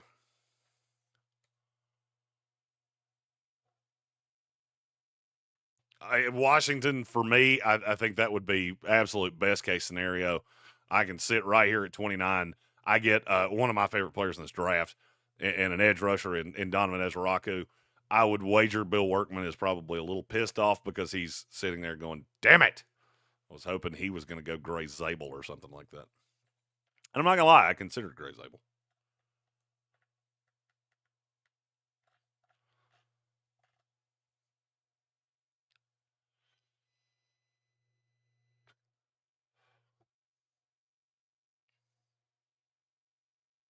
I only have 5 picks in this draft, so.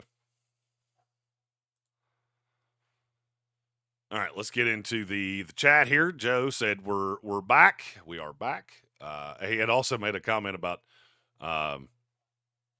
Jackson Dart and Baker Mayfield being the, what was he said, frat girls, or the sorority girls' dream. Putting in work, asked how many games would it take for Dart to take over for Baker Mayfield. It would take 1 calendar year.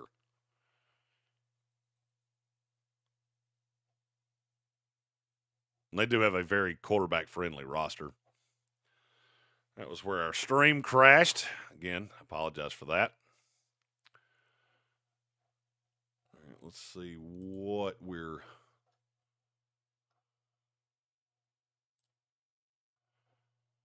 Had Emeka Egbuka to the Detroit Lions. I actually don't mind that pick, even though they've got Amon-Ra that plays in the slot. I think Egbuka could play outside if he was asked to. Don't obviously love it, but that is a thing he could do. Then I took Donovan Ezeraku, who I would absolutely love as the acting GM. I'm the acting Adam Peters of this here mock draft.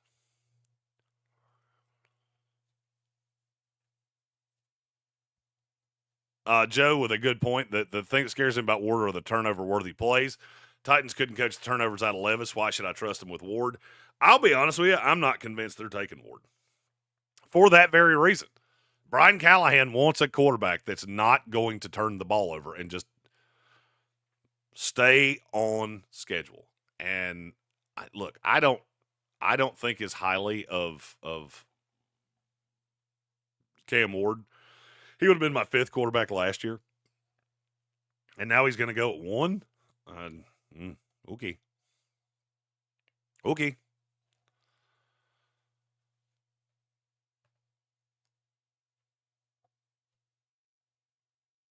Oh, that's a good pick. Okay, we got to hit the selections after my pick. So at number 30, the Buffalo Bills took Luther Burden. Of course they did. I don't think that makes a ton of sense, but Luther Burden to me is going to be a 2nd-round pick at best. Really good with the ball in his hands. Really hard to get the ball in his hands. Gray Zabel goes to putting in work with Bill Workman at number 31. I love Zabel. I considered taking him at 29. I just couldn't take him over Resurrecto. Think he can play center, he can play guard, he can play right tackle. The scheme versatility reminds me a lot of Elgton Jenkins for the Green Bay Packers, and I think that is a valuable selection. And getting the 5th-year option on him takes him almost to 30. So he's 24, 20, maybe late in 23 right now.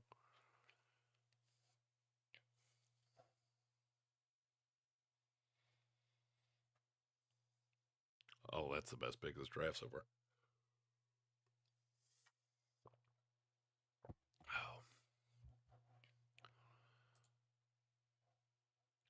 32, we get the Philadelphia Eagles. The computer is actually starting to get smarter. I can feel it.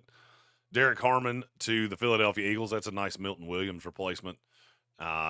Look, Harmon's been 2 completely different guys. He was really good against the run at Michigan State. He was really good against the pass at Oregon. So it's just a question of which. Oh my God, oh my, we've done things. Marion Hampton goes first pick of the 2nd round to the Cleveland Browns. I absolutely love that. Bell cow running back. I think Marion Hampton's actually better than Ashton Genty, so I'm perfectly good with that. And then our fantasy football meatball takes Jalen Milroe to the New York Giants with the 2nd pick in the 2nd round. We all know how I feel about Jalen Milroe. I am not a Jalen Milroe fan.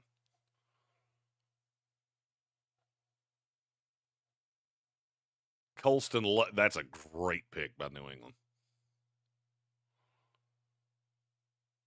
That is a great pick by New England.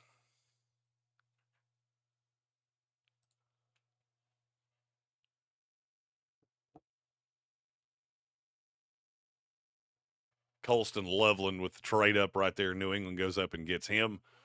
Let's see if I can, on the screen, see what they gave up to get him.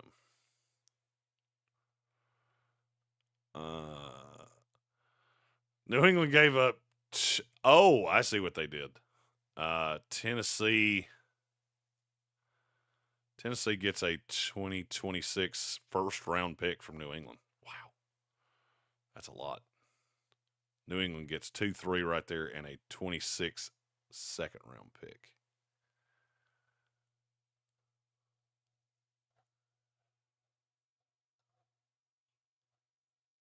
It's not bad, though. You can get up there and get Colston Loveland. It's a nice weapon.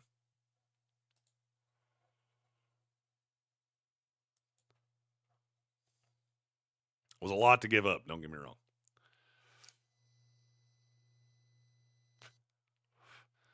Red Sea said that's probably what it took to get the computer to accept the trade. They really don't like trading in these.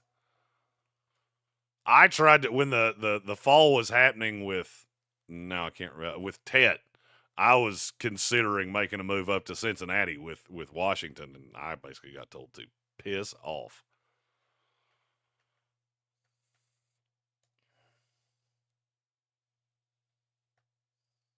A lot of really good players still on the board here. Question is, how long before I, the acting GM of the Washington Commanders, get antsy?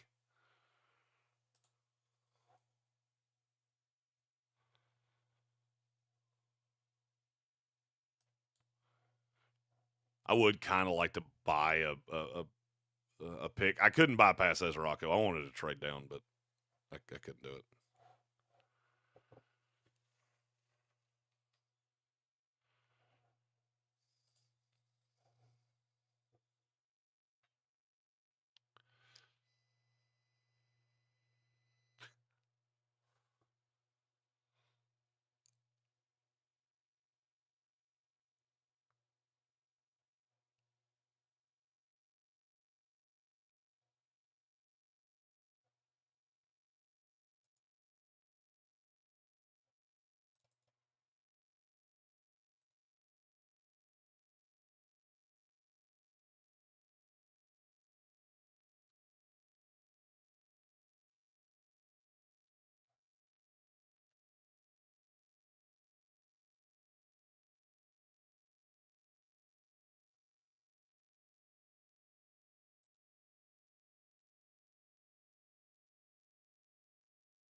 Okay.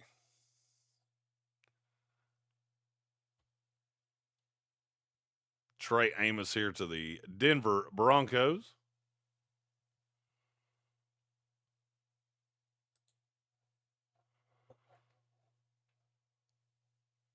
Had a couple picks since the trade. Maxwell Harrison to the Jacksonville Jaguars. I think there's a good possibility that Harrison winds up right there at 2-4 with Jacksonville. I think there's a good chance that's actually how this goes. Then we go Savone Revel at 2-5 to the Las Vegas Raiders, which I am a big fan of. We all know that I really like Savone Revel.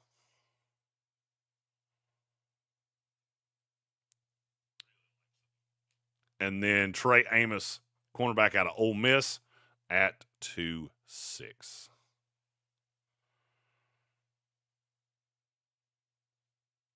Okay.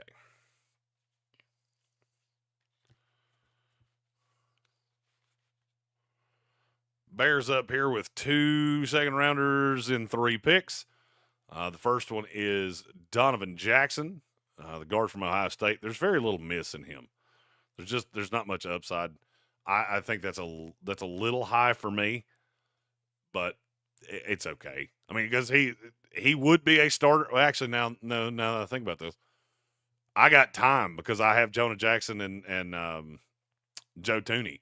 So the computer with a strange pick for the Chicago Bears. Trey Amos went to the Denver Broncos. I think that is I actually like Trey Amos at 20 to the Broncos. So really good value for the computer there with the Denver Broncos. Now you got the Saints at 2-8, and I still have not seen Andreas Pinckney. And if we just don't tell him they took Tyler Booker at 9, maybe he'll never know. Because I'm afraid what that would do to his brain. And if it happened in real life, holy shit. Saints select Landon Jackson. I like that one better. There's your 5 tech in the switch to the 3-4.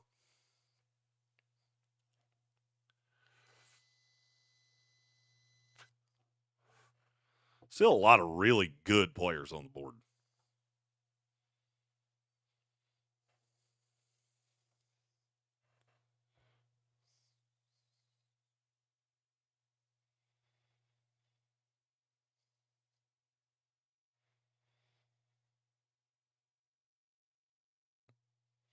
Appreciate everybody joining in here in our mock draft palooza with the Walk the Mock live mock draft.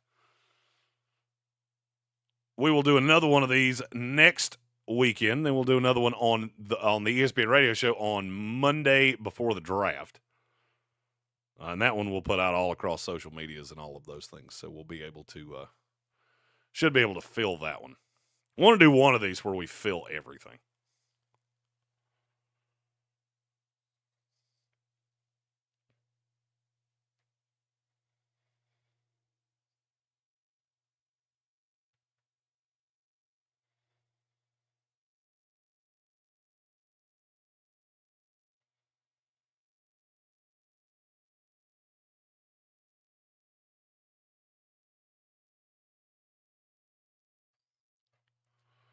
Just looked down and had 5,000 notifications and went, oh shit, please let everybody be okay. I always panic. I don't know if I'm the only one that does this. I see my whole top bar lit up on my phone and go, oh shit, what did I miss? Now, I usually never have my phone far enough away from me, because usually we have 20-minute segments, so every 20 minutes I can check my phone, make sure everything's okay. After an hour and a half, I look down and go, oh, balls. Oh. Hey, computer, we're in the second round. Like, for the love of God, stop taking a full minute on every selection. Of course they did. Jets with a solid pick in the first round with Mason Graham. Then they take a guy that I don't love, and Azarie Thomas.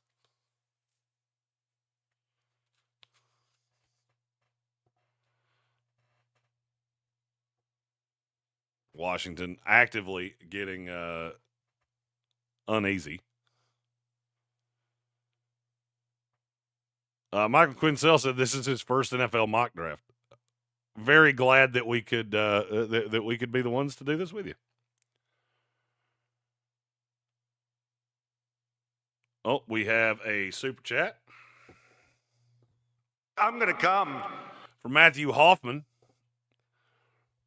Got to ask, because it's a big Final Four, who you got? What are you betting on? I like Duke. Other one, I'm not sure. I can only money line spread and halftime spread. The only team that can beat Duke is Duke. The other game is such a toss-up that I'm just avoiding it like grim death.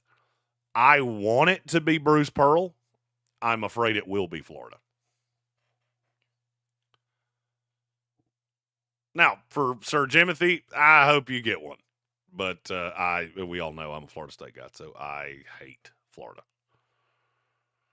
But if I was betting tonight, I would take Duke minus the 5.5. I will go over on whatever number you have put on Duke Houston, because that offense is a juggernaut.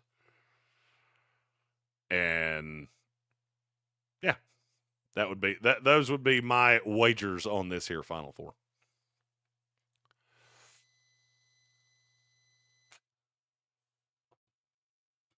The other game I wouldn't touch with a 10-foot pole. Hoffman said it's currently 136.5 for Duke Houston. That's not too much for me. God almighty, that's low.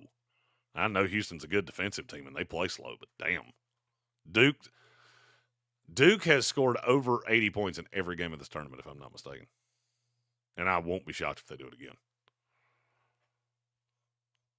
Hell, I may have a shekel or two on that one myself.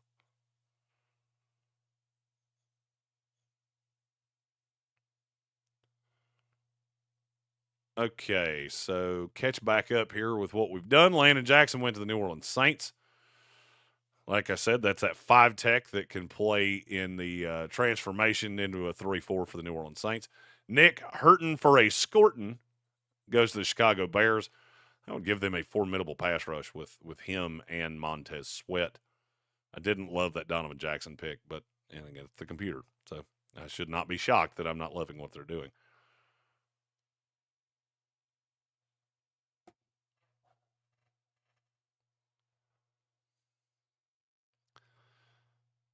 Oh, that's a good pick.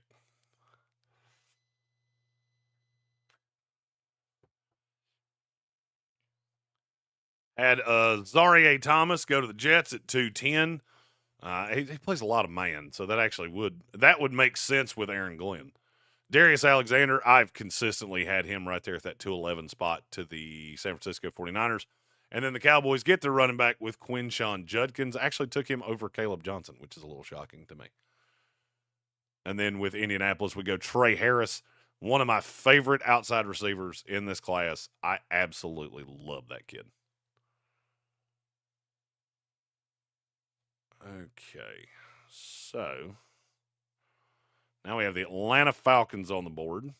Then Red Sea gets his selection with the Arizona Cardinals.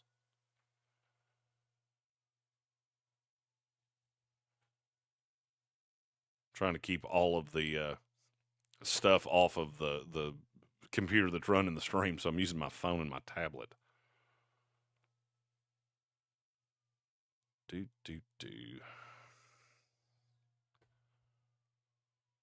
Okay, so Benjamin Morrison goes there to the Atlanta Falcons. Apparently, they're not worried about the potential injury issues with Benjamin Morrison with the hip issue.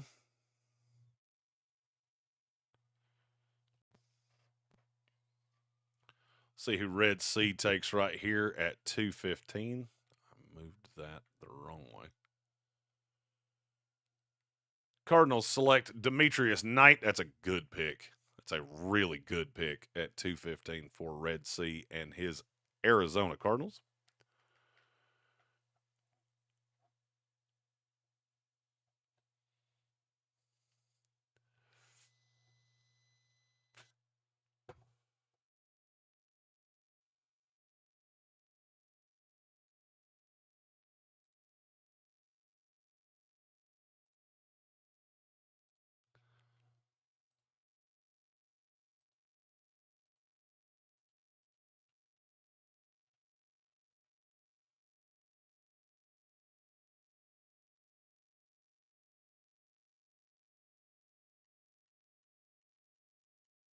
Two.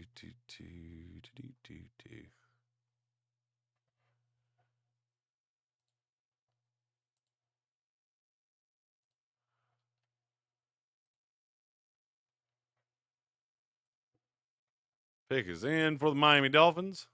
I have a feeling I know who this is going to be. Oh, no, I don't. It was Xavier Watts.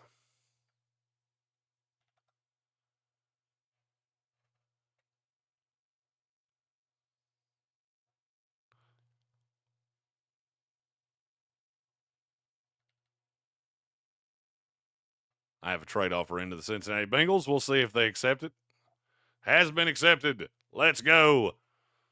Washington has traded up, kept my second round pick. Then my team dies for an extended period of time. So I am going to go. This kid should not still be here. So I'm going to take Josh Connerly with the intention of putting him on the right side. I'm going to move Brandon Coleman into guard. And now I feel like I have got a big ass hog molly defense that is super athletic. So I get Josh Connerly Jr. here in the middle of round 2. I'll try to add some more picks, trading down out of my spot in the second round. Seattle Seahawks select Nick Eamon-Worry. That is a solid selection by Jonathan Welch. I had to get up in front of him for Josh Connerly just on the off chance. After Seattle in the first round took Tet McMillan that they wanted to get my offensive lineman to play on the right side.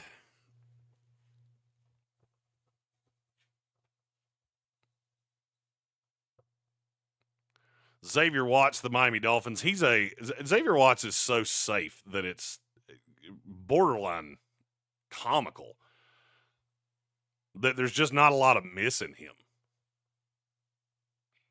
I know exactly what he's going to be. I think it's a solid second round pick.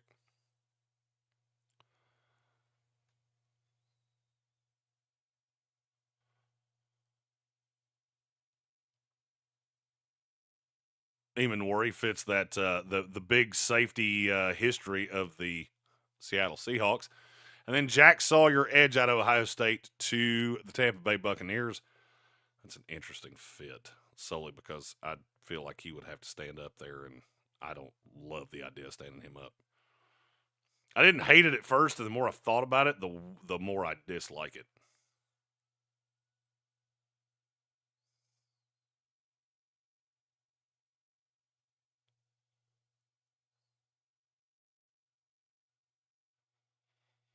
It's my first time using the mobile app for Walk the Mock, which is actually, or the mobile website, which is actually not bad at all.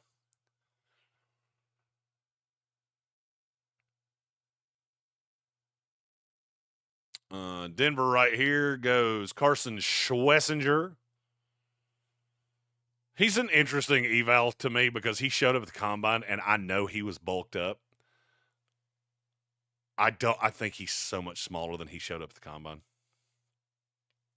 Seattle goes Jonas Savagnier. For me, he's a guard, but he can play tackle as well out of Arizona. We're chugging through. We're at pick 21. Only got 11 picks left in the second round. We might make the second round quicker than the first round. There's a great chance we're not going to make it through all 7 rounds on the live stream.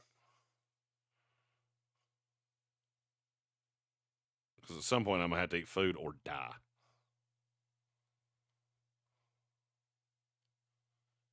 Now we have the Chargers with our guy Curtis Davis. Got Walter Nolan early. Go Jaden Higgins here. That's and we have a big slot sighting. Sorry. Love Jaden Higgins as a big slot matchup nightmare just because he's so much bigger than most slot corners. And he moves really well, so it's going to be hard to be sticky in coverage with him as well. They would have to move him at least part of the time to the outside because they've already got Ladd McConkey.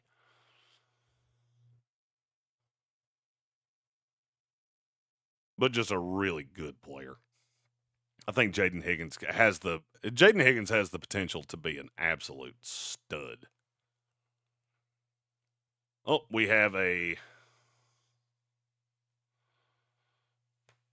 super chat. I'm going to come. Red Sea said, Jeremy, next time you talk to the Walk the Mock guys, can you please tell them to make it actually possible to trade with the AI? I use the Jimmy Johnson trade chart, and I never struggle all that much. I mean, my first offer was accepted, but I also had to give up a second-round pick next year. So I would have to see what people are trying to offer and things like that. But yeah, I did get the draft order fixed, I believe.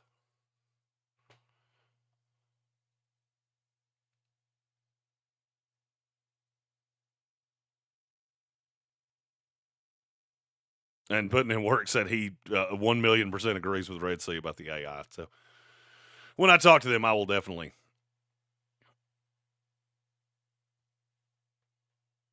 see if I can't work something out there. Timothy O'Toole said New England does not have the Cowboys pick for Joe Milton. I'll have to let him know that one's not in yet.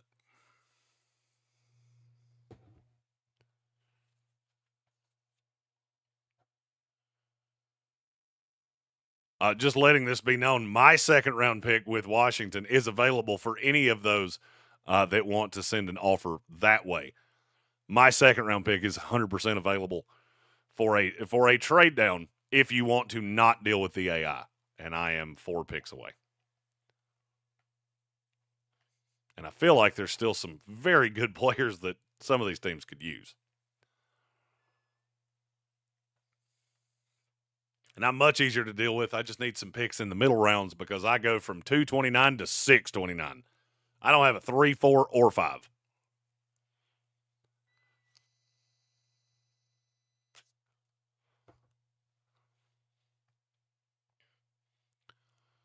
Oh, missed a couple picks here. Tyleik Williams, big run stuffer from Ohio State, goes to play in the middle of the Green Bay Packers defense. Oh, we have our first trade offer. JT Tuimoloau goes to the Buffalo Bills. It's an interesting selection solely because he's not really a pass rusher, and I feel like that's what Buffalo needs. But he is another piece that plays on that defense. Houston Texans get Princely Amunmalayan from Ole Miss. Let's look at this trade offer and see what it looks like. Okay. So I move down.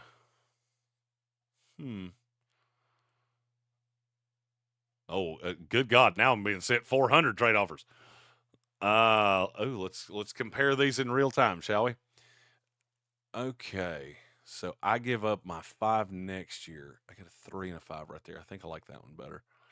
Bill Workman's getting me a pick next year. It gets me my pick back. I'm intrigued by that one. I still think I would take Arizona because I'm only moving down 16 spots. Then Seattle offered me, yeah, I'm moving down too far for that one, so I can reject that one offhand. Do I go Carolina and get my pick back for next year? Screw it. I want to be in for this year. I'm going to move down a few spots with Arizona. Doop. Okay, so that gets me an extra 5th round pick for moving down 16 slots. I think I can still get the player that I want there. And I may be willing to move down again, just depending on if there is one specific player that if he goes, then I will be attempting to move down.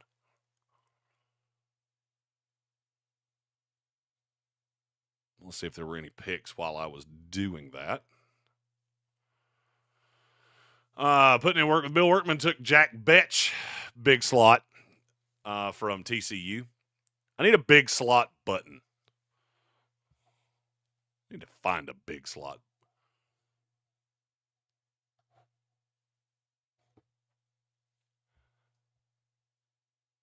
Travion Henderson goes at 227. That gives them a home run hitter. Add him to Keaton Mitchell with Derrick Henry. Detroit Fan Man is back just in time for the Lions selection, and he is adamantly rooting for a offensive lineman. Should be a guard for the Detroit Lions. Cameron Williams is right there, so that would make plenty of sense.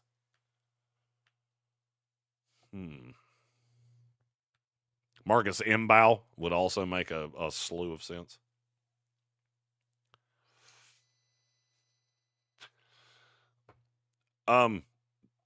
Fact or fiction, they took Ibuka in the first round. So now they've gone Alec Ayumanor and Emeka Ibuka.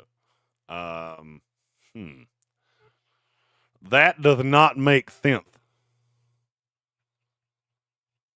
Meanwhile, they just bypassed every offensive lineman on the board.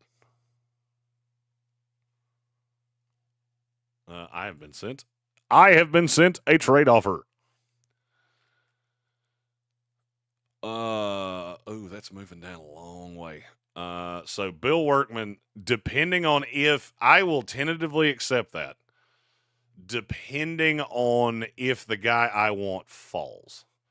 If the guy I want's there, I can't take it because I have to take him.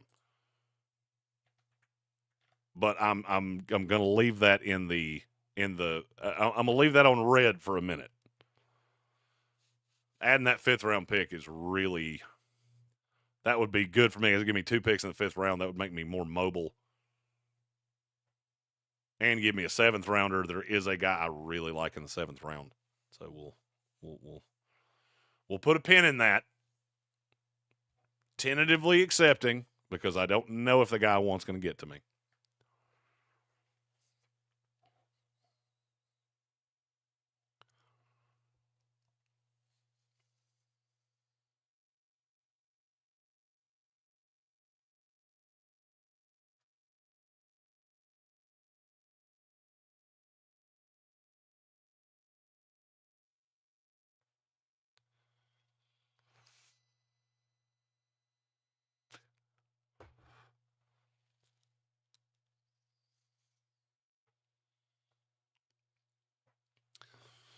Pick is in for the Buffalo Bills. They take Marcus Mbow. It's a solid selection for them.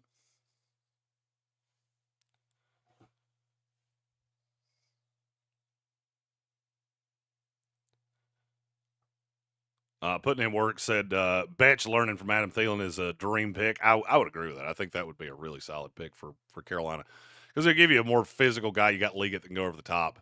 I like that Betch pick. Michael Quinsell said, why would the Lions take 2 receivers? I have absolutely no idea. You would have to ask this computer that is possessed by the devil. Because to me, that makes absolutely no sense. Putting in work said trying to get as many of my top 80 players as I can. And Red Sea said, damn it, my defense will be good one way or the other. I'm feeling pretty solid with where I'm at with Washington here. I've gone, I got Ezra Rocco, I got Josh Connerly. I can play him on the right side. Now, I know there's going to be some growing pains, but he is ultimately going to be my left tackle of the future after Laramie Tunsil moves on a few years from now.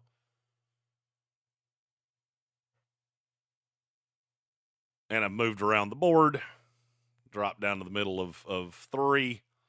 Still a few players I'm very intrigued by.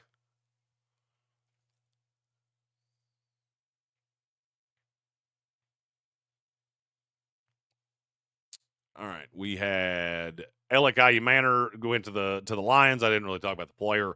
I like Ayumanor a lot.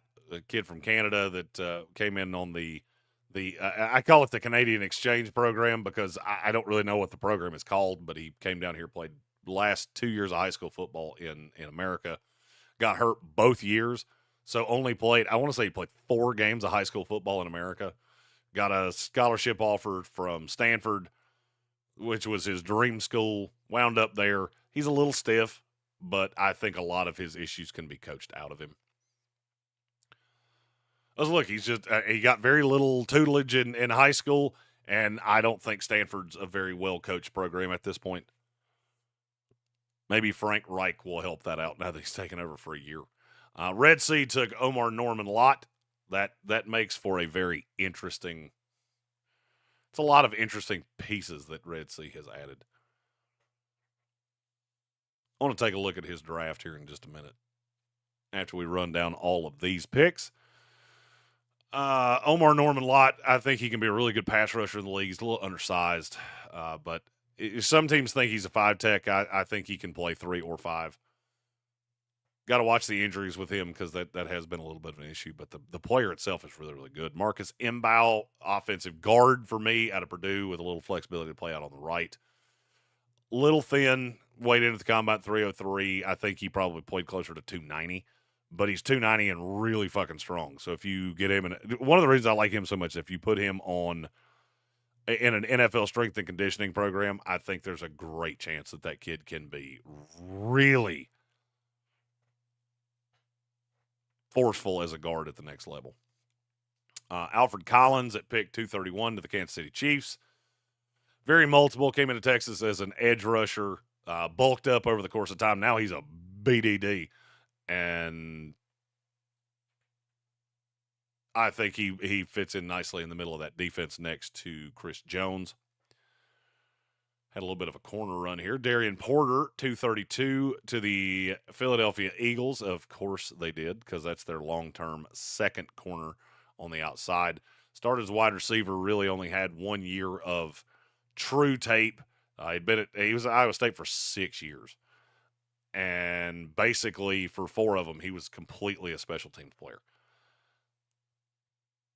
But really tall, moves really, really well. Kind of reminds me of Zion McCollum out of Sam Houston State.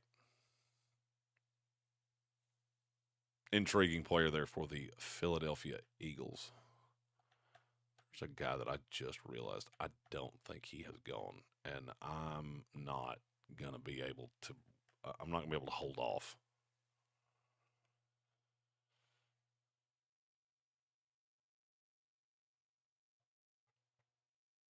Cleveland Browns select Quinn Ewers. We're now into round 3. That is our third selection in round 3. Ewers has a really tantalizing arm. He just does not have...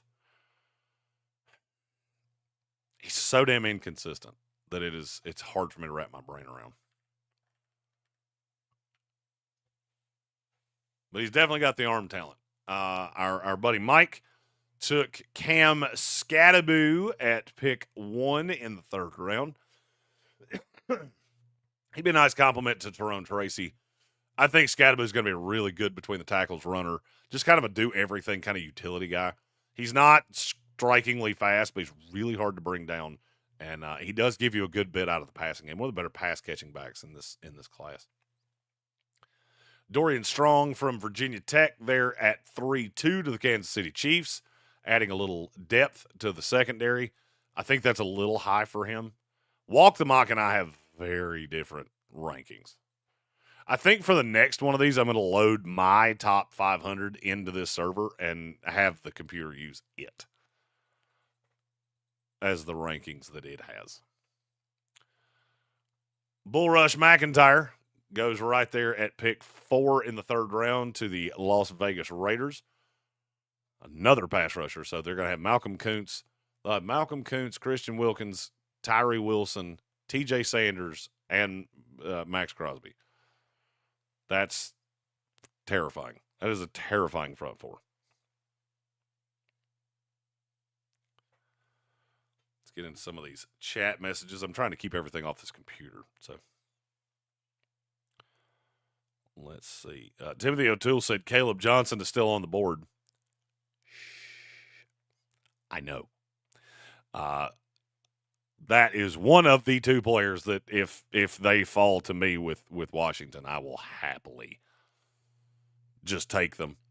Caleb Johnson should not still be on the board, but he is in this scenario.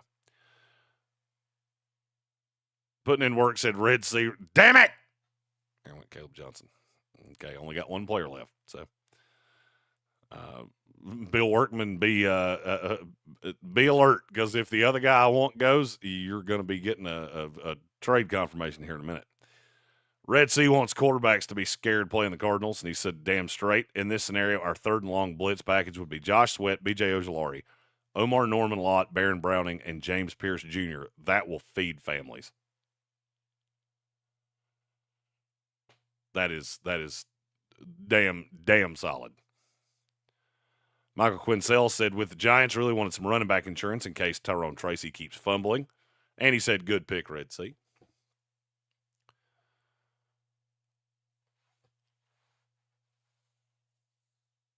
We are in the beginning of the 3rd round. Here in about, I'll say after the selection I have, we will take a about 3-minute break. Just so I can run to the bathroom and grab a pack of crackers or something before I starve to death.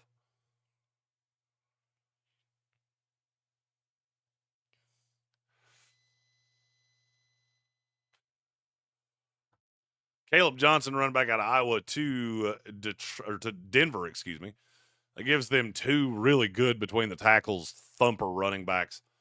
I think Caleb Johnson, I have Caleb Johnson right behind Marion Hampton and Ashton Genty. I have him in my top 40 overall. Getting him at 3.5 is complete insanity. I'm really pissed that I didn't just make the move and get up there to secure him, but I didn't. You live, you learn.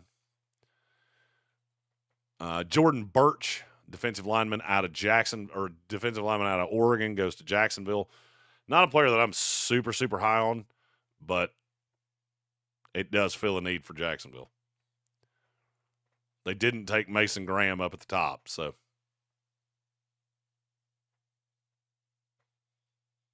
Picks in for New Orleans.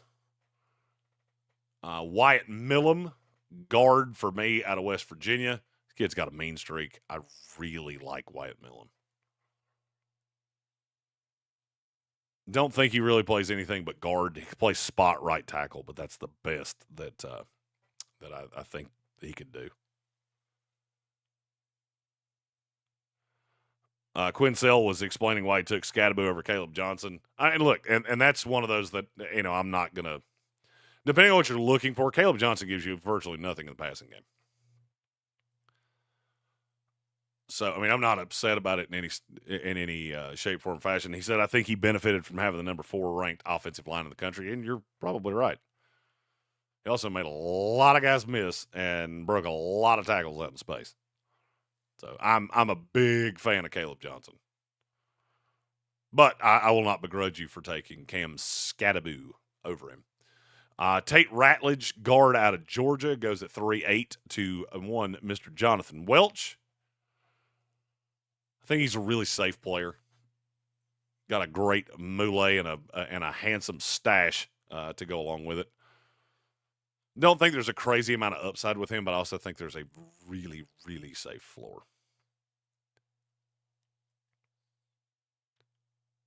Giving a rundown here on the side of the screen of the players that are still available.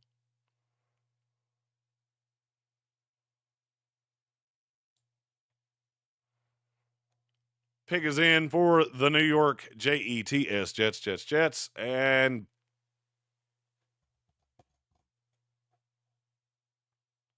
Fook. Elijah Arroyo goes at pick 3-9 to the New York Jets. And Bill Workman, you're about to have an extra pick. Unless somebody wants to beat his trade offer. I am on the clock in 5 spots. So if anybody really wants to get on the board here, Bill Workman's trade is the trade to beat. And if you need to see what that looks like, it is on your screen. Get an early 4, late 5, and a 7 to trade back about 35 spots. Or about 30 spots with the Carolina Panthers. Right there we have Kyle Kennard go to putting in work with Bill Workman and the Carolina Panthers. I like Kennard. He's got a Trey Hendrickson quality to him that I just really like. He just works his ass off. Interested to see where he lands. Interested to see what scheme he lands in. And what the career trajectory looks like for him. I have been sent a trade. Let's see what we got here. Boop. Patriots.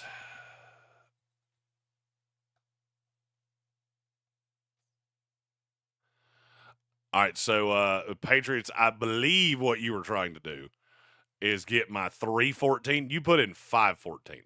So I'm going to reject that and resend. If you'll resend that, then you will have the trade to beat for 314.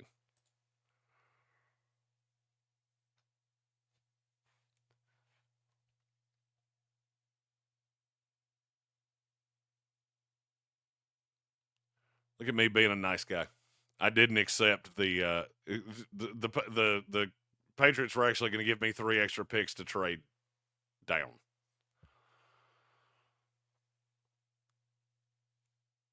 But Timothy, if you'll resend that, that would be that would be actively the trade to beat. Harold Fannin Jr. goes to the San Francisco 49ers. I like him in that system a lot. I think he would be a solid H-back in that Kyle Juszczyk role. Early on, he would probably play in line as the number 2 tight end behind Kittle. But ultimately, a year from now, he would be the Juszczyk replacement.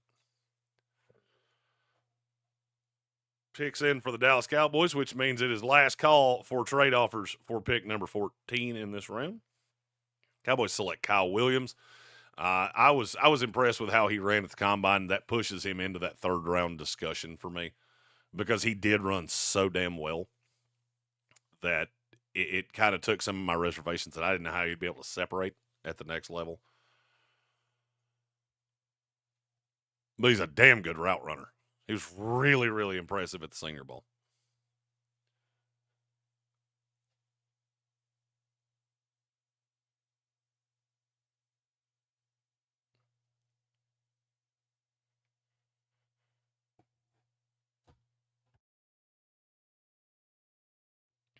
Michael said he likes Elijah Arroyo to the Jets. I would like Elijah Arroyo to the Jets if they don't take Tyler Warren.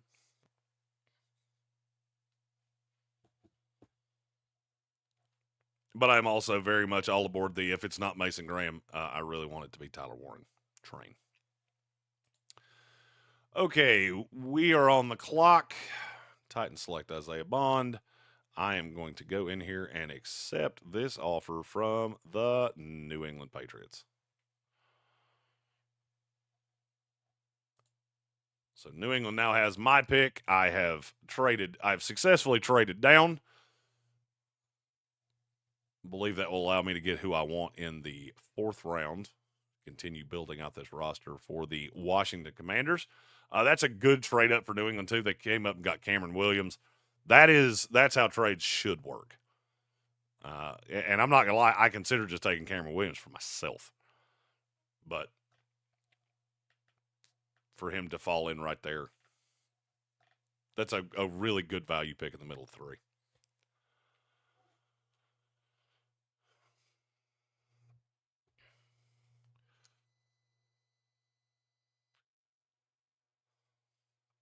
So now O'Toole has Josh Simmons on the left with Cameron Williams.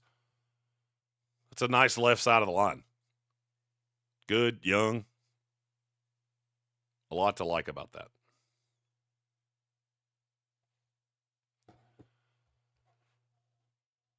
Okay, we are almost through day 2. We're at pick 15 with the Texans. We go all the way to pick 38 in the 3rd round here.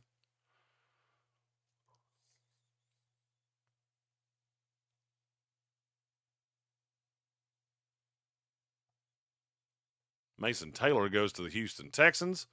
I'm not going to lie, I did consider him with Washington, but the on-field tape bothers me a lot with Mason Taylor. Of why did he catch so many damn passes so close to the line of scrimmage?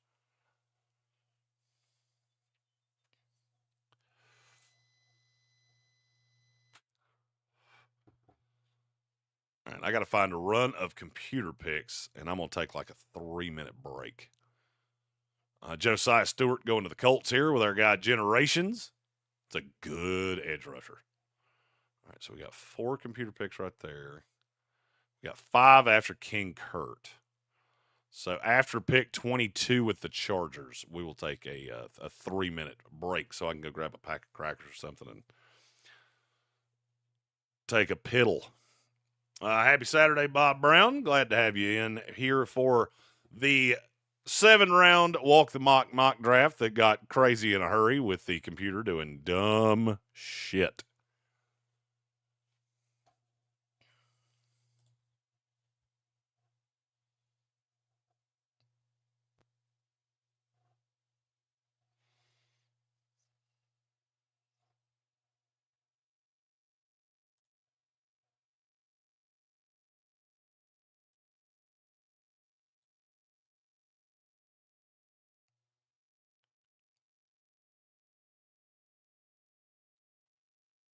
Bengals here select Deion Walker. That is a defensive tackle. I will give them credit. He is a defensive tackle. He is a very large man that plays like a very small man, but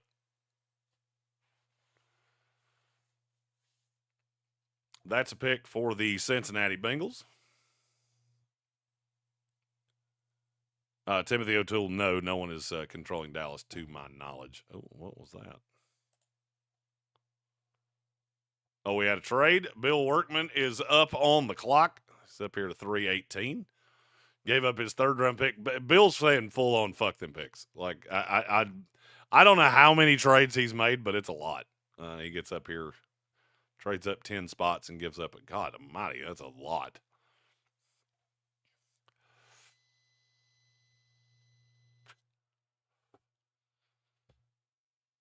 Panthers move up, select Emory Jones. That's a good guard.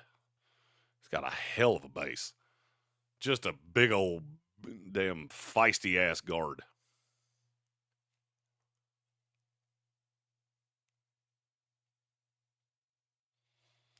Got 2 computer picks here back to back. Then we'll go Grayson King Kurt and take a short break here in the 3rd round of the Walk the Mock. Full 7-round mock draft.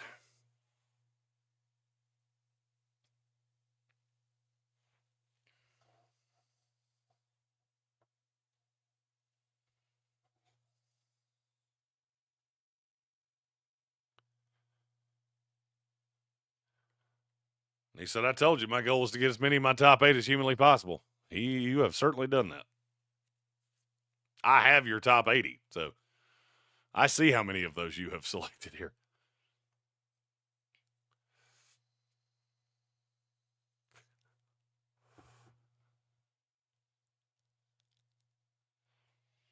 Jalen Royals out of Utah State here to the Tampa Bay Buccaneers. That's probably a long-term replacement to Chris Godwin 2-3 years down the line. Really good with the ball in his hand. former running back. I'm big on Royals. I think in the right system, that kid could be special.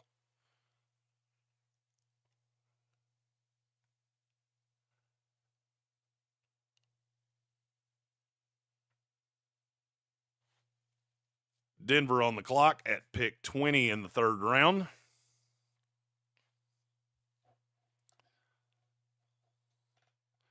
Wish there was a way to speed up the selections.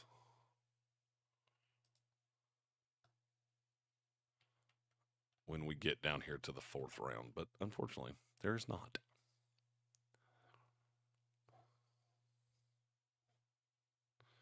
Pick is in for the Denver Broncos. Then we have 2 user picks back to back.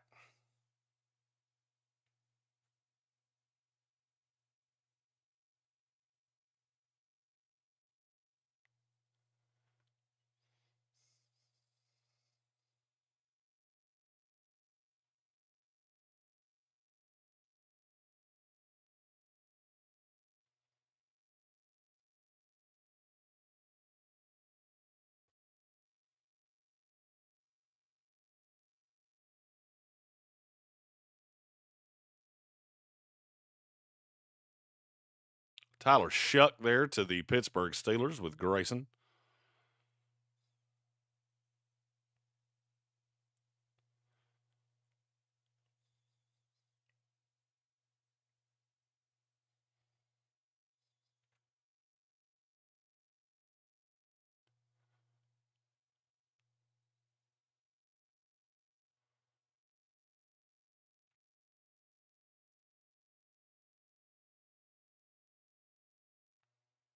Now we got King Kurt, our buddy Curtis Davis, up with pick number 22 in the third round. Then we will take a short break, about 3 minutes.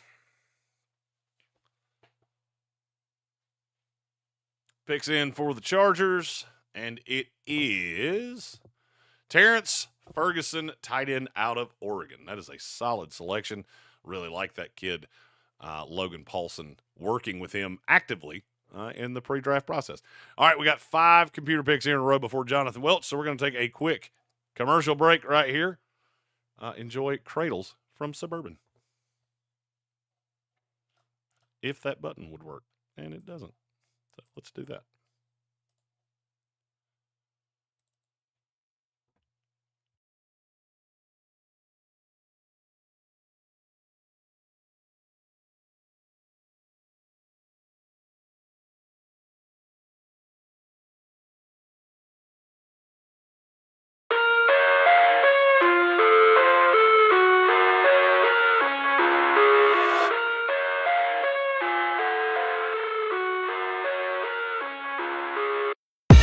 I live inside my own world of make-believe. Kids screaming in the cradles, profanities. I see the world through eyes covered in ink and bleach. Cross out the ones who heard my cries and watched me weep. I love everything. Fire spreading all around my room. My world's so bright, it's hard to breathe, but that's alright. Hush.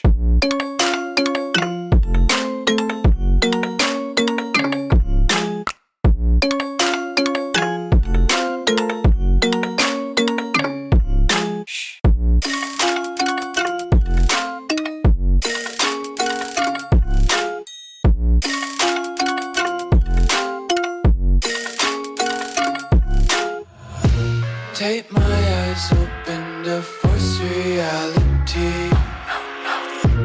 Why can't you just let me eat my weight in glee? I live inside my own world of make-believe. Kids screaming in their cradles, profanities.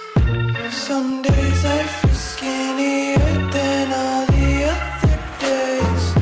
Sometimes I can't tell if my body belongs to me. I love everything. fire spreading all around my room. My world's so bright, it's hard to breathe, but that's alright. Hush.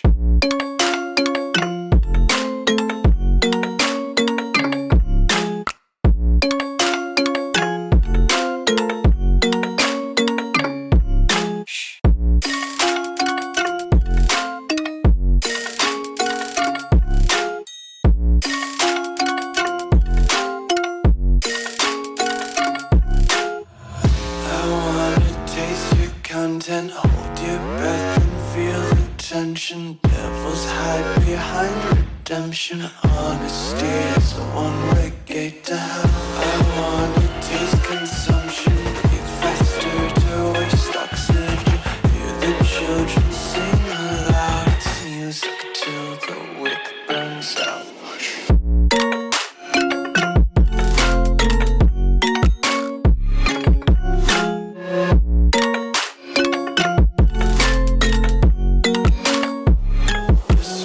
Be carefree lately, yeah. Just kicking up daisies. Got one too many quarters in my pockets. Count 'em like the four-leaf clovers in my locket. Untied laces, yeah. Just tripping on daydreams. Got dirty little lullabies playing on repeat. Might as well just ride around the nursery and count sheep.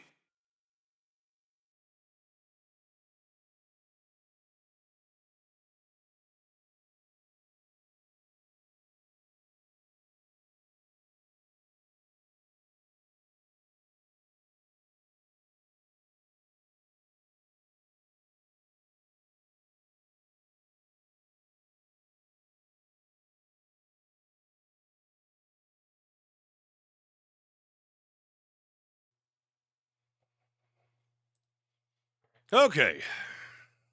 Apologies for that. I was about to starve to death, so I had to cram down a few crackers. Okay. We are never making it through 7 rounds here. 7 rounds would leave us here until about 5:30 tonight, so I figure we'll get through about the 4th round, and then maybe the 5th round. Maybe halfway through the 5th round, because I do have 2 5th-round picks. Having this many computer teams, it just takes so damn long. All right, checking the selections that we've had. We're about to have a 5th one from the Baltimore Ravens.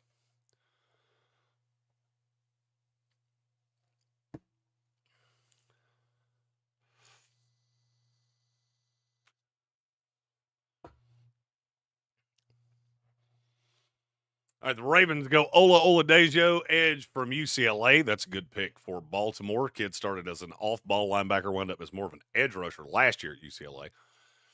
So a lot of raw there. Kid's built like a brick shithouse. Just absolutely looks like Thor. Good pick there at 327 for the Baltimore Ravens. Holland Pierce, offensive lineman out of Rutgers, goes at 326 to the Rams. Came into Rutgers at 474. Wound up at 340-something. And now he's just chalk diesel. I think there's a lot of upside with him. Like that selection for the Rams. Jacob Parrish, one of my favorite slot players in this class. Just a bulldog, 5'9" out of Kansas State. Really good against the run, sticky in coverage. Goes to the Houston Texans at 325. Braden Swinson, high upside pass rusher. Doesn't really give you much else, but does really rush the passer particularly well. I like him more as a standing 3-4 outside linebacker than with hand in the dirt for the Jacksonville Jaguars. They're at 324. And then Jared Wilson, the best natural center in the class. Out of Georgia, had a really good combine workout where he showed his mobility. Jonathan Welch takes Jared Ivey, the edge rusher. I think he's a 5-tech out of Ole Miss, right there at 3-28. It's a good selection. I don't know that he'll ever be great against the run, but I do know he's going to be able to rush the passer. It's a good pick for Seattle there. Whew. The Saints GM in this. Whoever is, whatever little AI computer character is running the Saints is smoking recreational crimes. So I want to see if I can get down to New Orleans here. LMNO, New Orleans Saints. So the Saints in this little, they've gone Tyler Booker, Landon Jackson, Wyatt Millen, Denzel Burke. And somewhere Andreas Pinckney's head is hurting badly. That is not good drafting from the computer GM for the New Orleans Saints. Denzel Burke, I barely have a draftable grade on. Whew. I think they got confused. Hey, it's Denzel Ward's brother. Nope, that's not how that works. Last name would be the same, not the first.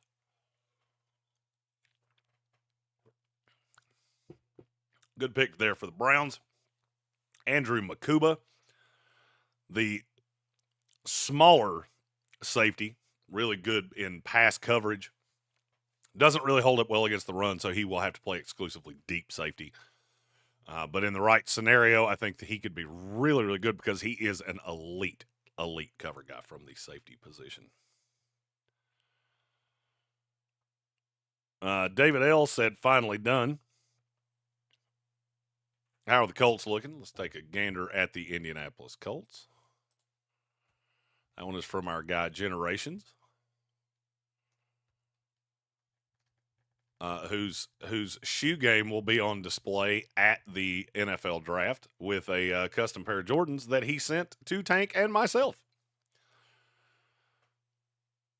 We also, this ties in nicely because Generation sent us a custom pair of Jordans that are sweet. Mine are Jets colors. His are Tampa Bay Buccaneers colors. I will be wearing those for night 2 of the draft. Sorry, let me get the screen to go away here.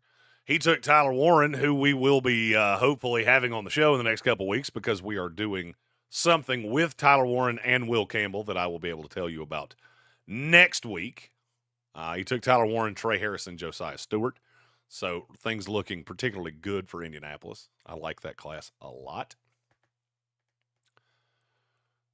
Get back to the all NFL tab here. Charles Grant, offensive tackle out of William and Mary, goes at 3-31. Raw kid, only played, I think this is his 6th year of actual football. He was a wrestler. William and Mary had offers to play at bigger schools, did not take them. Projects as a really athletic left tackle, probably a year or 2 down the line. And yes, before anyone asks, I do see him as a tackle, not a guard, in spite of what some others are saying. Red C says someone needs to put an APB out for Andreas Pinckney because his brain has got to be hurting right now. And David L. said whoever Generations is needs to replace Chris Ballard. Putting in work said wrestlers make the best offensive linemen. For sure they do. And Red C asked, Jeremy, how do you like the Cardinals draft so far? Let's take a gander at what the Cardinals have done. I know they've added a lot of defensive pieces. Ooh, I did not have to scroll that far. James Pierce Jr., who I am very fond of. Demetrius Knight, Jr., who I'm very fond of. And Omar Norman Lott, not Jr., who I am very fond of. So to me, that's about as good as it gets. You did give up a 3rd to get up a spot with Atlanta. Just wanting to make sure you got your guy. I get it. It was good. That was a good trade with me to get up to Omar Norman Lott, and that was in that trade with me. So it's very solid. That's three starters to me for Arizona. That's a solid day. Hasn't been a corner yet, which I'm curious to see how you attack that versus how some others I have seen attack it. So I will be keeping an eye on that as we move forward. Get that back to the all NFL tab. 2 picks right here. Kevin Winston Jr., the free safety out of Penn State, goes to the Philadelphia Eagles. If he's healthy, that's like the best pick of the class because Kevin Winston was going to be a first-round pick had he played this year at Penn State, but injury after week 1 took him out. Still hasn't been able to do pre-draft process things. The only fear I have with him is it was a knee injury, and that a lot of the good of him was his explosion and his how athletic he was. So he will be one that I keep a really close eye on, depending on where he goes. Dylan Sampson, running back out of Tennessee, goes to Minnesota at 333. That's to me about where Dylan Sampson belongs because he's so damn short. Him and Genty are both right at 5'8", and that's for me. That's just a little short for a guy that's going to be the head of the snake. And if I'm taking a guy in the first 3 rounds as a running back, he may not be the starter immediately, but he damn well better be pretty quick. Joshua Farmer to the Miami Dolphins. We all know I am not a big fan of Joshua Farmer. Red Sea with a super chat. I'm going to come. He said all the corners I wanted went ahead of 47, and you'll have that from time to time. It's one of the tough things about mock drafting. I get a lot of this. Guys will see 4-round mock drafts or whatever from me and say, well, you didn't address position X. Well, it's not that I didn't want to. It's that it didn't fall to me that way.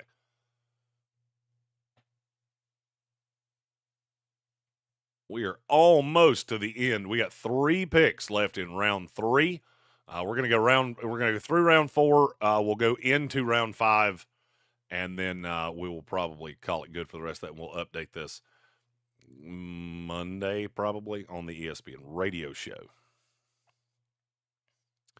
Ozzie Trapillo at 335 to our guy Mike with the New York Giants. That's a good, solid selection. There's very little miss in Ozzie Trapillo. Whether you want him to be a guard or it doesn't really matter. He can play guard or tackle, and I think it's a solid selection. I think he's an immediate starter in the NFL. He has a hell of a mean streak. San Francisco 49ers do what I think they will do in real life, so that's actually an accurate selection. Chris Paul Jr., linebacker out of Ole Miss. He came in at the combine way smaller than I thought he was. Very, very short arms. But I do think in that San Francisco system, he will be able to play 3 downs. I've seen them take smaller linebackers and just make absolute dogs at them, and Chris Paul has great instincts. So a solid, very San Francisco 49er-like pick right there at 336.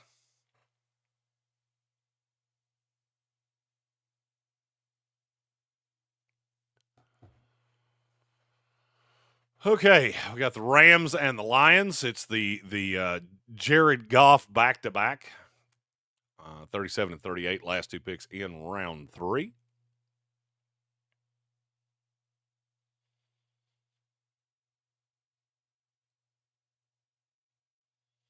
Rams with their very penis-looking front face of the Ram go Tez Johnson, wide receiver out of Oregon. The second smallest receiver to ever run at the combine, and then he came out and ran a 4.54, which just pushes him down. But look, the kid can separate. We saw it at the Senior Bowl. You see it on tape over and over again. The kid can separate. It's just a question of, will the lack of straight line speed hamper him in the NFL? It didn't hamper him at Oregon, so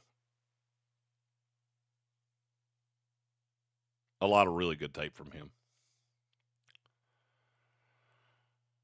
Red Sea said he traded up for either Norman Lott or Darian Porter and decided to just push corner to next year and ensured we have a pass rush. And putting in work, said he had to move up ahead of me to make sure I didn't snipe his guy.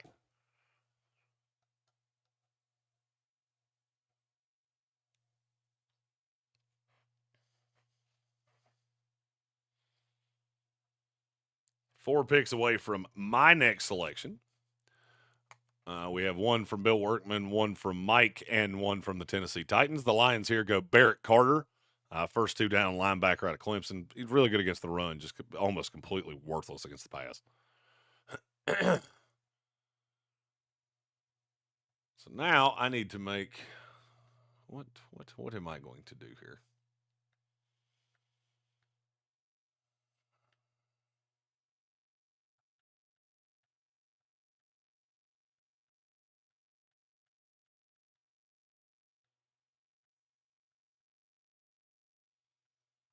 Man, there's a lot of players I really like here.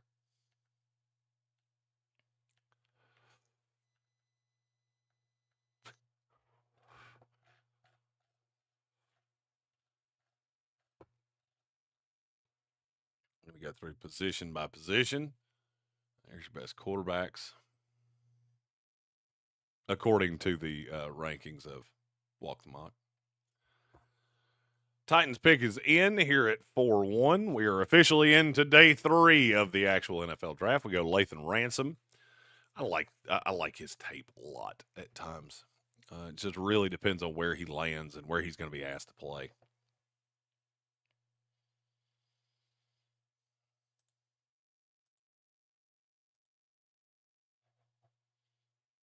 Picks in for Bill Workman with the Carolina Panthers. There's Noel Williams. That's a good pick. One of my favorite corners in this class, especially for where he's going to go.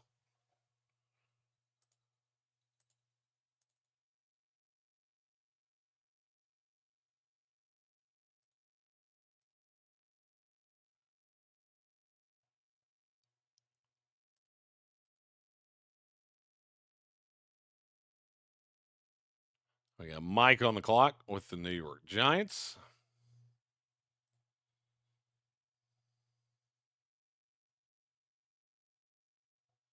Gunnar Helm, tight end out of Texas. Okay, what am I going to do here?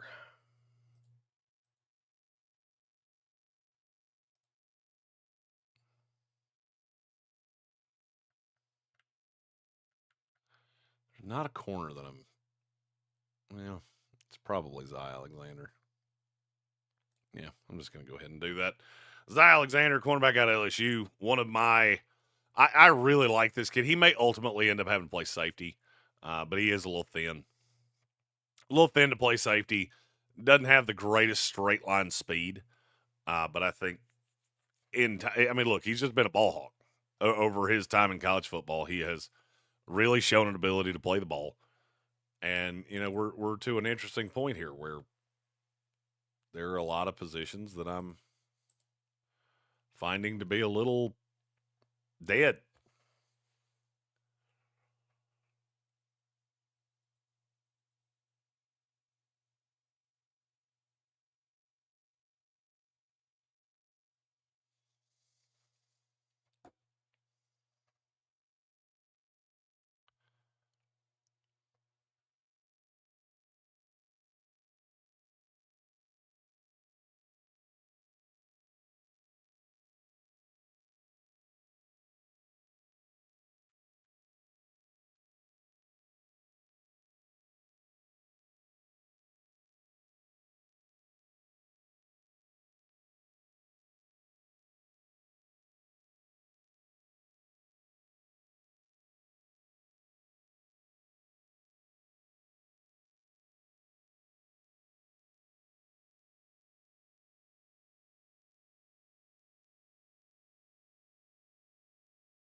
Okay, Jonas Sanker, safety out of Virginia, goes to Jacksonville at 4-5. There are a lot of people that really like him.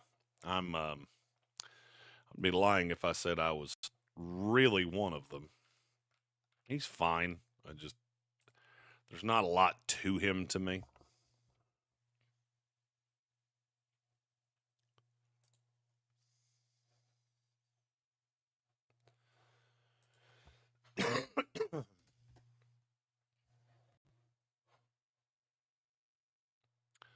Raiders select Xavier Restrepo, who may actually finish his 40 one day.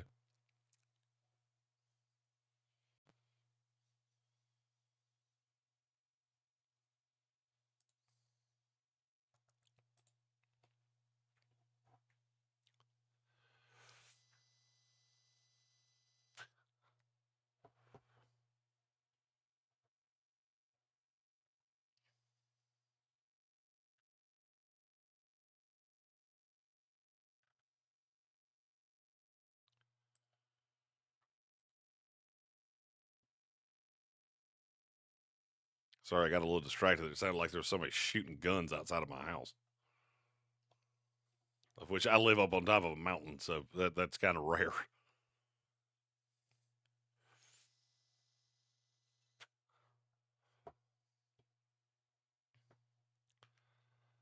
Oh, let's see.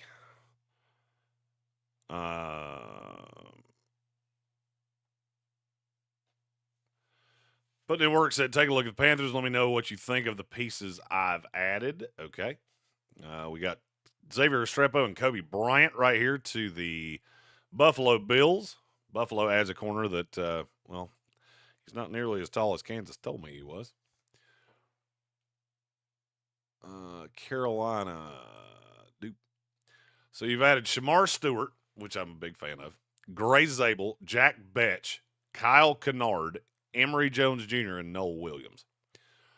So I like Shamar a lot as the natural 5-tech that's going to be, he's going to really crank up the ability for Carolina to rush the passer.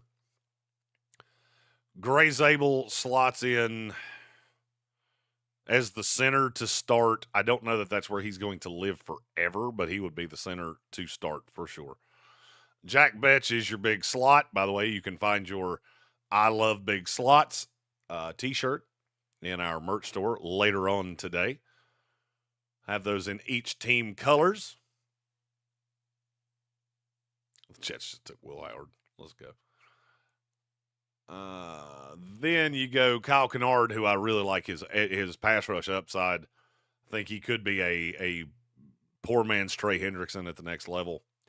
Then you go Emory Jones, that projects as it would be guard depth, I guess, for the next couple years, because you've already got Hunt solidified in there at guard. And now the other guard's eluding me at the moment. And then Noel Williams, who is one of my favorite day 3. And then when I say day 3, second pick in day 3. Projections, because I think he's going to be a really good starting corner at the next level. So very solid from Bill Workman. Now here's my question. To do all that, how many picks do you have left next year? You can see that if you look at the trade screen. Actually, you know what? I can see that. Hold on. I can see that. I don't actually need him to tell me. Carolina Panthers. So you have a 2, a 5, a 6, and a 7. So basically you hoard out the whole draft next year. Which, I mean, look, you got a lot of players this year. It's just you go into next year with absolutely no draft capital. So you're non-malleable. That would be what would push the grade down, is that you did just completely kill yourself in draft capital next year.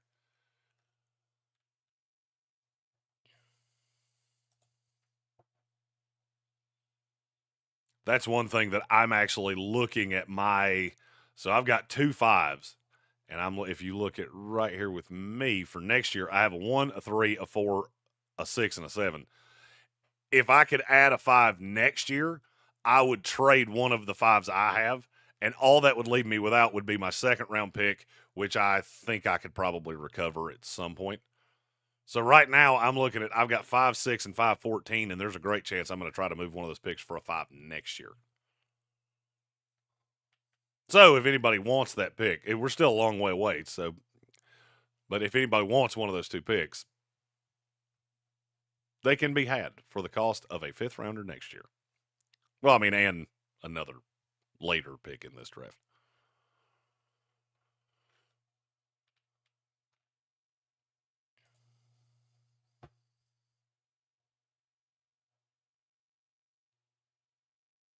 And just for those that are curious, we don't talk about this a ton, but basically the way I value future draft picks is as 1 round later than where they are right now. So if you trade a 2nd rounder this year, that's the equivalent of a 3rd rounder this year.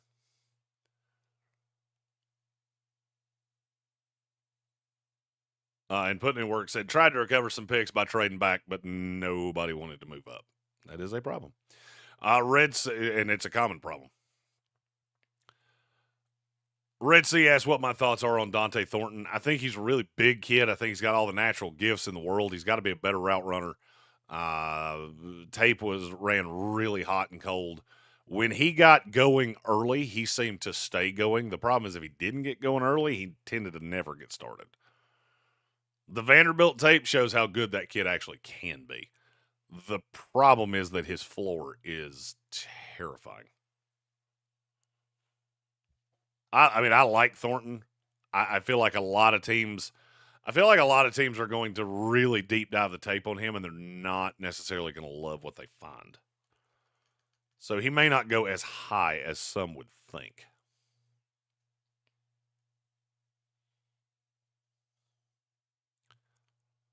Red C's next selection is in here at 413. He goes, Torrey Horton. I'm a big fan of that. I'm a big fan of that. I like Torrey Horton a lot. I think that's going to be one of those kids that nobody talks about because he's about as... Torrey Horton, in terms of his game, if you're not a nerd like me, his game's about as sexy as a box of Kleenexes. But when you really get into the nuance, damn, he's a lot of fun to watch. Colin Baird in our YouTube chat said, hey, man, saw you on the Hoffman Show. New fan. I appreciate that a great deal. Craig and Logan Paulson, they make it so easy to do this.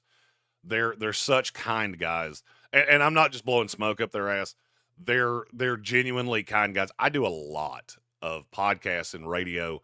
The guys that have been here for an extended period of time, they can tell you I do a lot of other podcasts. I don't necessarily... I will say I'm on it. I don't necessarily pub it like crazy. I might put it on our social media, but to tell people, hey, I was on this show, they're one of the few that I do that with because I think those guys are so damn good. They're so talented, and Washington invests so much money and so much time and so much effort and so much energy to make sure that fans like Colin get what they're looking for from the team, as opposed to having to find other podcasts. And I'm not saying you don't watch other podcasts, but these guys actually work directly for the team. And I'm a huge fan of that. They're great guys. And Commander fans that listen to Team 980, and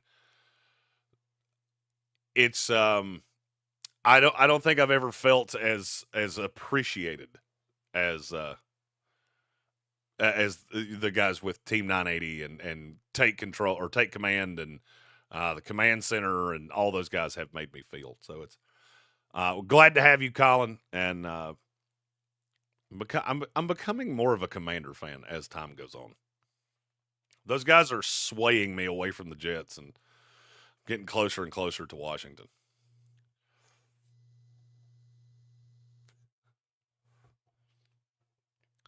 For those of you that are just joining, we are in the middle of round 4 of a Walk the Mock. We're at, how long have we been doing? We're almost at hour 3 of this. So we're going to duck out about midway through round 5. We might make it all the way to the end of round 5. But we have so many computer teams that it's taking forever. So we will do another one of these probably next weekend.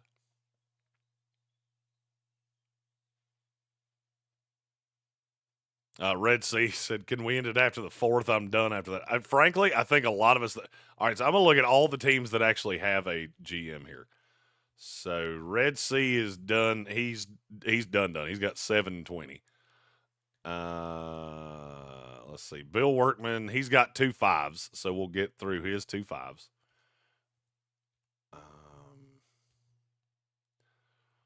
Damn it, Falcons.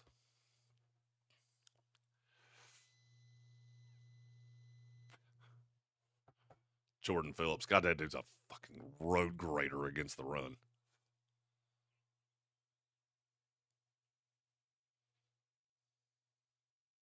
Jordan Phillips, he has not skipped a leg day in his life. He's strong as an ox.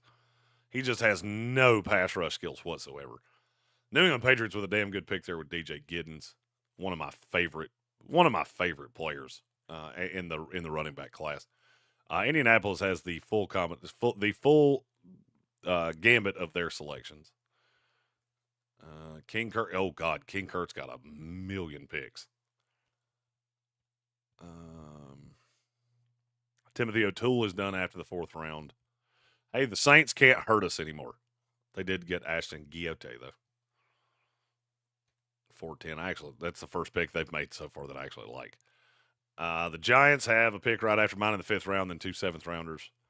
So it looks like Grayson's got 2 in the 6th. And then Welch has, it looks like if we get through 5, everybody should be pretty hunky-dunky.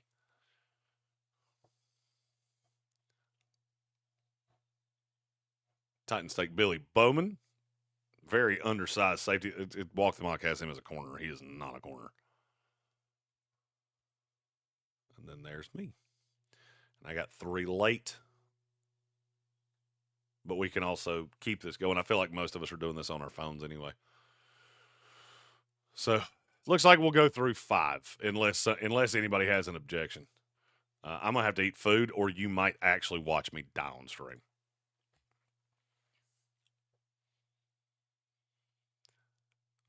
Michael Quinsell, who is a fan of the New York Football Giants, said the Commanders are my least disliked NFC East team other than the Giants, which is he's a fan of.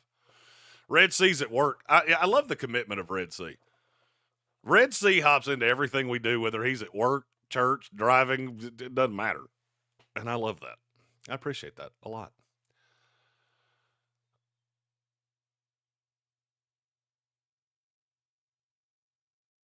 Putting in work said, damn it, Falcons is something I've said for years as a Panthers fan.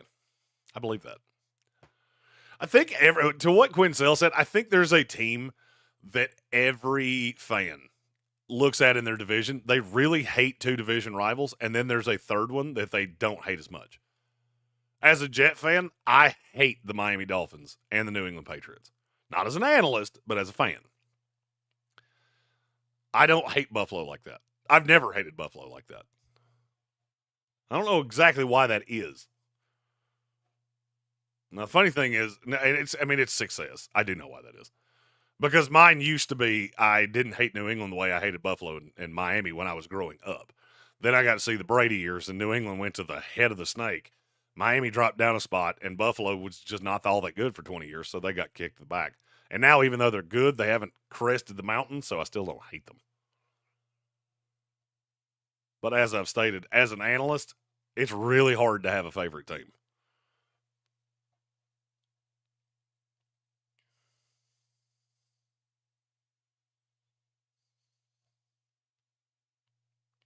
Hey, Red Sea kind of confirmed. He's like, I hate Dallas and Kansas City. We all also hate teams that have nothing to do with us. Not in our division or anything like that. Just hate them to hate them. And a lot of them are the Cowboys. Plus San Francisco and Seattle from the division. So you dislike the Rams less than you dislike the other 2.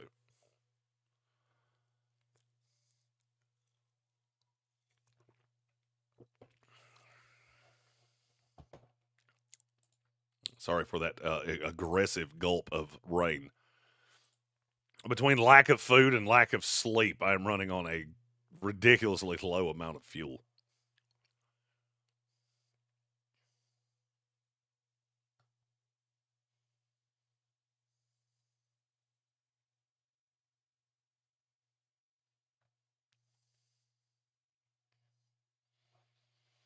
I'm just looking at the analytics for our latest mock draft was with the Washington Commanders, and I'm just looking at some of the comments, and some of them are really funny. The Big Dub Network said, "You know why I'm here. Great content," and I just like how nice it seems like all Commander fans are. I'm used to dealing with Jet fans, and Jet fans will tell you to throw yourself in front of a moving freight train. I love my Jet fan friends. Do not, and you know what? Now that I've said that, I've done a few Jet shows too. One of them that Dork Soldier actually put me on. That the host, who I'm not gonna lie to you, my brain is fried. I cannot remember his name. He is an absolute dog. He is going to be a star in this. So Jet fans are not. They're in large part they're not that bad. There are some bad ones. There's some bad ones with every team. And there's some good ones with every team. Washington just seems to have a higher percentage than I am used to.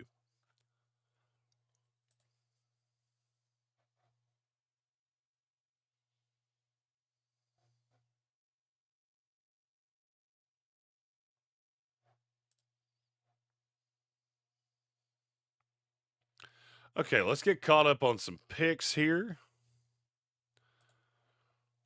I'm going to get back to the all NFL here. I feel like I've missed a bunch of picks here in the last few minutes. Whoa. It's a whole mess of picks that I've missed. So we go all the way back to 4-7, Kobe Bryant to the Buffalo Bills. He's not as tall as I wanted him to be. I liked him better when he's a big physical corner, but he's got more moderate size now. I think 4 is about where he belongs. Jets take Will Howard at 4-8. I think he's a career backup. I get everybody fell in love with what he did at Ohio State. You got to look at how much talent was around him, look at how old he was, and just not overvalue that. I think he's a fine backup in the NFL. I don't really think he's anything more than that. At 4-9, Cleveland took Savion Williams. If you're evaluating him as a running back, like you're taking him as a running back that can play receiver, I like it a lot better than if you're taking him as a receiver that can play running back. And now I get it. He's 6'5". He'd be one of the tallest running backs in NFL history. But that's what I think he is. His best tape's at running back. Wide receiver, he's got a lot of drops. And there's very little nuance to his game. But the fact he can do that makes him very multiple. But I see him more as a running back than a wide receiver. Ashton Giote, edge out of Louisville. There's a lot of traction on him in the last, 2 weeks, 3 weeks.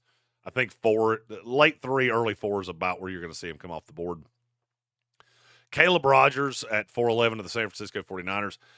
That is a love him or hate him pick. There are also people that think he can play tackle.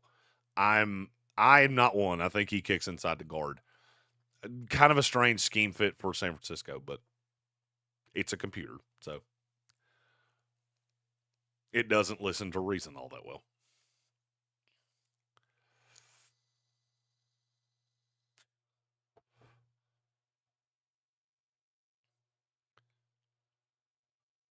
Oh, getting back-to-back picks. We'll get back into the analysis.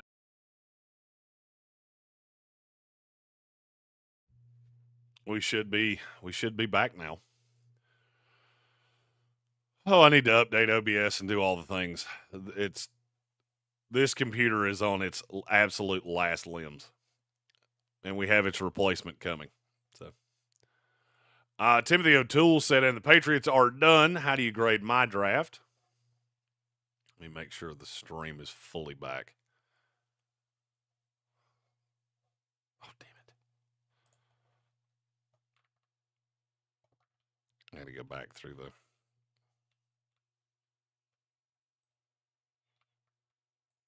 This feels like the old days where, man, we need a tech guy. Yes, we do. Yes, sir, we do need a tech guy.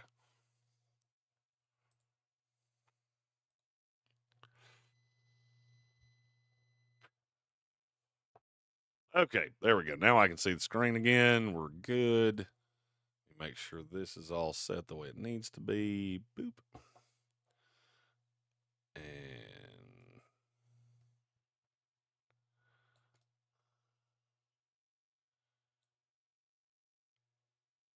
okay. New England's draft. Let's see how I feel about what New England did here. New England took Abdul Carter at 4, home run. Josh Simmons at 20, home run. Colson Loveland at 2-3, home run. Cameron Williams in the 3rd round, home run. It's a good pick from Philadelphia.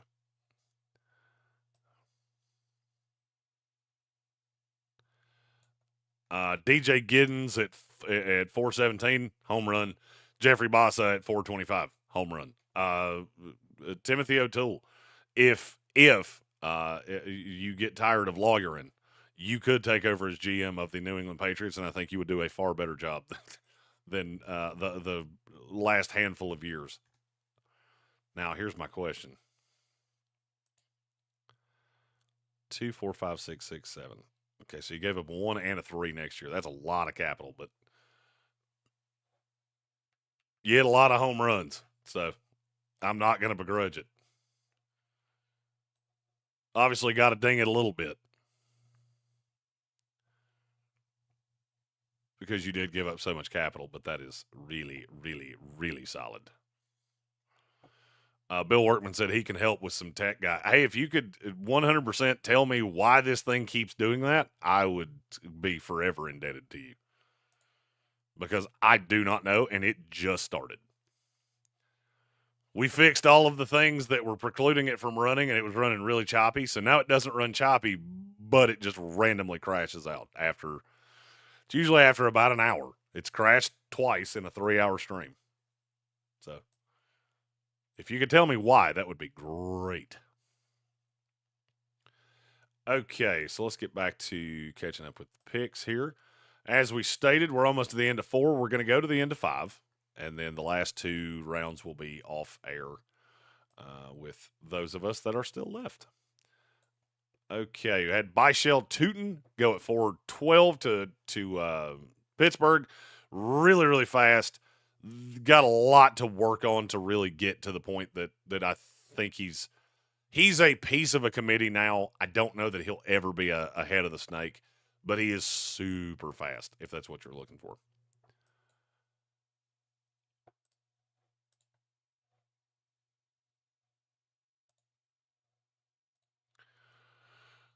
Torrey Horton to Red Sea, which I'm a big fan of. I really like him. He's a draft nerds kind of receiver.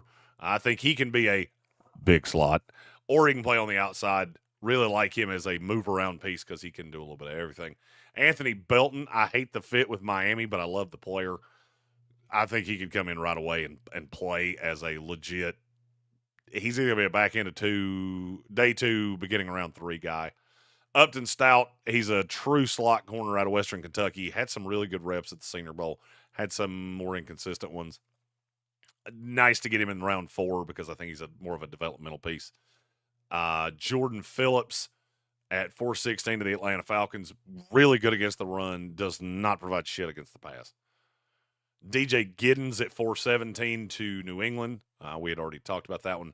Kid's got legs like tree trunks. A lot of burst. Had a really good workout at the combine, and I think showed a lot of those burst acceleration things that you want to see out of him. Billy Bowman's an undersized safety. That says corner, but he's a safety. Out of Oklahoma. He seems to always be around the ball. He just has got to become a better tackler because he is a horrifically bad tackler at this point. He's super undersized, which those two things together scare me to death. It's one thing if you're Nick Eamon-Worry and you're not a great tackler. At some point, the fact that you're a giant is going to catch up, and I'm going to technique you to death. Billy Bowman just may never be big enough to be a good tackler. Dylan Fairchild out of Georgia, guard at 4-19 to Tampa Bay. He kind of starts the run of Jags. Just a guy. Fairchild, I mean, look, he can play. I think he's a nice depth piece. I don't know that he's ever going to be a plus starter. May not be a negative starter, but I doubt he'll be a plus starter much in his career. Quincy Riley's built like a slot. He goes at 4-20 to the Denver Broncos. He's built like a slot, but he plays like an outside corner. Really bad tackler. Offers you virtually nothing against the run. And as time goes on, I'm starting to figure out that I almost refuse to put guys in the slot that can't tackle. So I think he has to play on the outside. Was shocked he wasn't faster. He was a track guy, and he was not faster through the process. Savion Jones, edge rusher out of LSU. He's 5-tech. More than likely, he's a little bit too big to be an outside edge. He's actually a little thin to be a 5-tech, but I think you can bulk him up a little bit and potentially play him on the inside of a 4-man front and definitely play him at the 5-tech. Ollie Gordon II goes at 4-22 to the Chargers. Gordon's a big damn dude, and he will run through you. He's just, I think, athleticism in the NFL, I don't think he has enough of it. He's not fast enough, and I don't think he's as much of a bruiser as you want him to be. Had one really good year at Oklahoma State, but last year was really disconcerting. Let's see if we have anything in the chat here that I need to touch on. Isaiah Crandall asked, do you think Shamar Turner has NFL potential? I know he was highly regarded out of high school, but never did anything. I wonder if that's because A&M sucks at development. I do like Shamar Turner. I think he's going to be much more a first 2-down guy. I don't know if he's ever going to be a plus pass rusher, but he has a safe floor because he's so good against the run. I think he falls either very late in day 2, very beginning of day 3. So about a 4th round guy, which is where I think he went here. If I'm not, actually, he hasn't gone here yet. If he's not going when I come up, I'll go ahead and tell you he is not going to last by me because he's one of the better players on the board right here. He also said Torrey Horton's a dog. I agree. And he loves Devin Neal too. I agree with that as well. I think he did a lot of. I think he did a lot to help himself in the process. The only thing is that this is such a good running back class that I don't know that it's going to benefit him in terms of where he goes. Red Sea needed a nap. I'm not going to lie to you. I need a nap too, and I'm fully planning on taking one. We're going to the Village Porch tonight, so for a friend's birthday. So I'm going to need a nap if I'm going to survive that. And Crandall said the fall off for Gordon was unreal. It very much was. It's one of the wilder things I've ever seen. That he went from, he was just so good at so many things, and then this past year he was just good at virtually nothing. Zaw Frazier at 423, that's too high for me. He's a developmental piece. I mean, look, if you can get the most out of him 2 or 3 years from now, you could have a really good NFL player. It's just his surge up the board is almost comical to me. It's almost like people saw a tall corner from UTSA and went, "Hey, Tariq Woolen." Yeah, but he's not. He's a wish version of that. Teddy Buchanan, linebacker out of California, he'll be a special teams guy in the NFL. Funny thing is that Jacksonville took him ahead of Jeffrey Bassa, who will not be a special teams guy in the NFL. I mean, he could be a special teams guy, but he's going to be a starter as well. Also took him in front of Jack Kaiser, who that's the guy that calls your defense, and there's a lot to like about him. Athleticism is not exactly where you want it to be. So I don't know that he'll ever be – I don't know that he'll ever be a consistent high-end starter. I also know that he will never be a super detriment to your defense. Ty Felton, wide receiver out of Maryland, goes to Baltimore at 427. I'm in like with him, not love. That's a little high for me. Maryland's got a couple of receivers in the class, Felton and Caden Prather, that I think both get drafted. They both have big deficiencies that will have to be dealt with. But again, at 427, it's not too much of a reach. I think I have him around later than that. Jackson Slater at 428 is one of my favorite interior offensive linemen in this class. I project him as a guard, but I also think he could play center. Sacramento State, level of competition, you're going to have to ingratiate him into the league, but the raw talent on him is really, really intriguing. Danny Stutzman, linebacker out of Oklahoma, he's a missile, just does not move well and does not hold up against the pass at all. One of the worst pass cover linebackers I've ever seen at 425. But if you're looking for a first 2 down guy, that's your guy. Jason Marshall Jr. kind of falls into the same thing we said about Ollie Gordon. The fall off this year is significant because the tape on him is really bad from this past year. But he goes right there at 430 to the Buffalo Bills. Luke Kandra, offensive lineman, that's guard out of Cincinnati. Here's another one. I'm in like, not love. I think he's a solid depth piece, and you're hoping that there's very little bust to him, especially because of where he's going to go. But I don't know how high the upside is. A lot of people like him better than me. He's fine. I just don't jump up and down about him. CJ West, I love him. I think he can play nose tackle in the NFL. I actually have him in the 3rd round. He goes here at the end of 4. Really good against the run. Hope you can ever get something out of him against the pass. But he is going to be a lane clogger. 433 to the Miami Dolphins is the Mike Renner special. David Walker out of Central Arkansas. He has a stupidly high 29% pass rush win rate at Central Arkansas. But, I mean, he's playing such a small level of competition. Did not shine really for me at the Senior Bowl. He was one of my top 5 guys I was looking most forward to seeing, and I didn't see a lot out of him that made me feel warm and fuzzy. But Renner is really a fan of his, and I think Renner's a really smart guy. So I'm going to give him one more chance on the film to wow me, because none of the pre-draft process has wowed me. Smile Munden, hyper athletic, just really bad instincts at times. Could be a great special team player. If you can ever really develop the instincts, he can turn into a guy. Jonathan Welch with 435 with Shamar Turner, who we talked about just a few minutes ago, really good against the run, high-end talent. Just not sure he's ever going to be a great pass rusher. Jake Majors, the center out of Texas, at 436. He starts a run of Seth McLaughlin and Jonah Monheim and a handful of other centers that they're all very similar to me. I think they can start in the league. I just don't think that. I think they're going to consume the 17 to 25 on PFF's big board among centers for the next 4 to 6 years.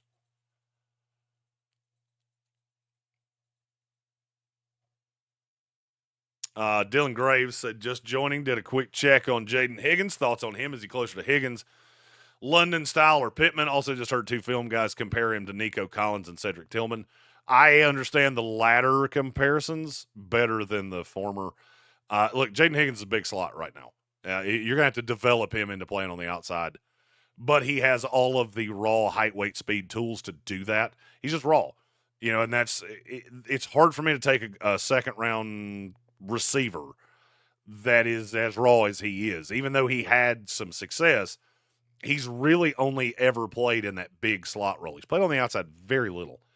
And I mean, he's fine at it. There's just no real nuance, so I'm going to have to develop him. Now, that being said, if I can get him in third round, I can be a little bit more patient, and so I can play him in that big slot role whilst teaching him the Z and the X on the outside, and he's just got to want it. I actually talked about him with on the Team 90 podcast the other day. He's a guy that's got to really want it. So that's what I'm going to ask him. How big's your plate? Because you're going to have to really take over the slot role. You're also really going to have to be able to narrow down on learning to play on the outside. So I like Jaden Higgins a lot. I want people to kind of temper their expectations at first because he does have some development to do.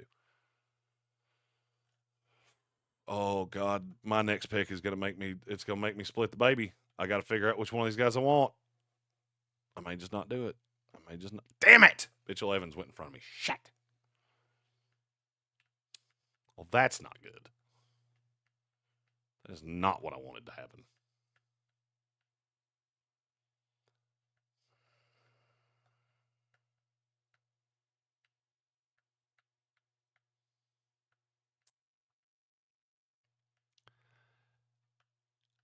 Damn it.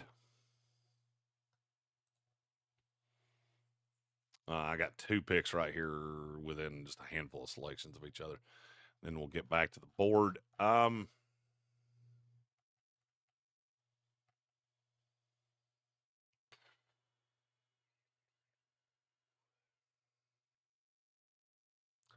got a lot of players here that don't necessarily really fit my scheme that I like.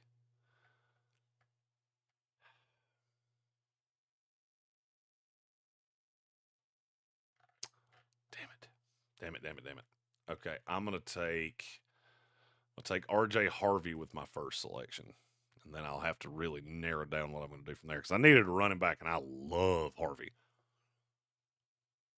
Took him over Devin Neal. What I was originally going to do is I was going to take Mitchell Evans with that first pick, and then I was going to take either RJ Harvey or Devin Neal because I like them both. And then I realized that Evans had gone right in front of me. Let's get back to the picks, and I'll catch up to where we are. Miles Frazier from LSU, nice depth piece, start 5 for the Minnesota Vikings. Ty Robinson, this is way more where he belongs than where I keep seeing him in mock drafts. I get it, he ran fast for his size. He is also just not a great football player at this point. He is way more athlete than he is football player. Jamari Caldwell, BDD out of Oregon, that I have some reservations about him that some of his success may have been because of all the players around him. I think he's a developmental piece.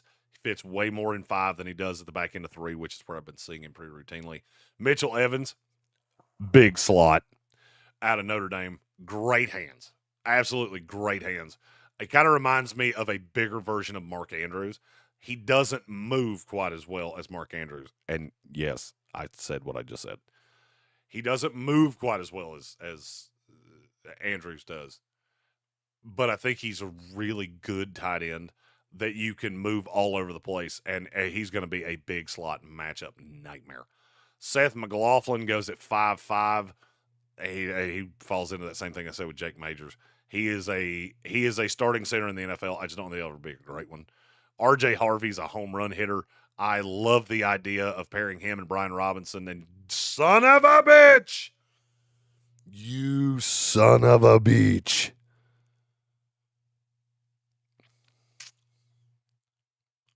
Bill Workman just took Isaac Tesla from me. T's and P's for my sanity at this point, because that was who I was taking.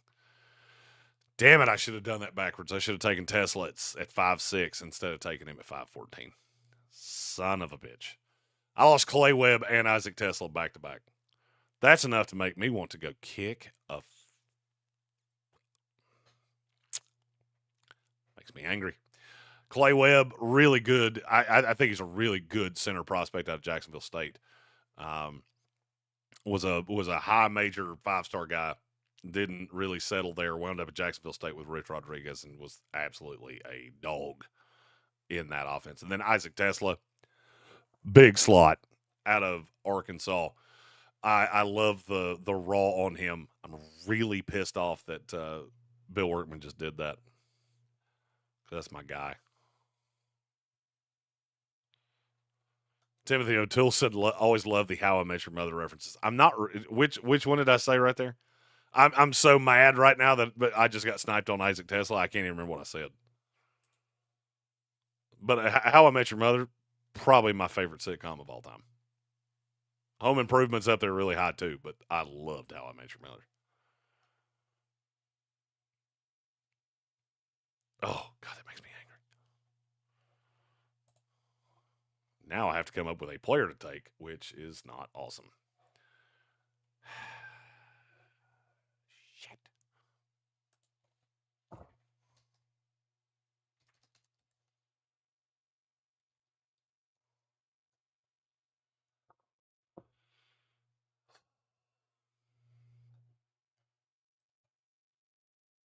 And yes, I do get this frustrated at losing in a mock draft.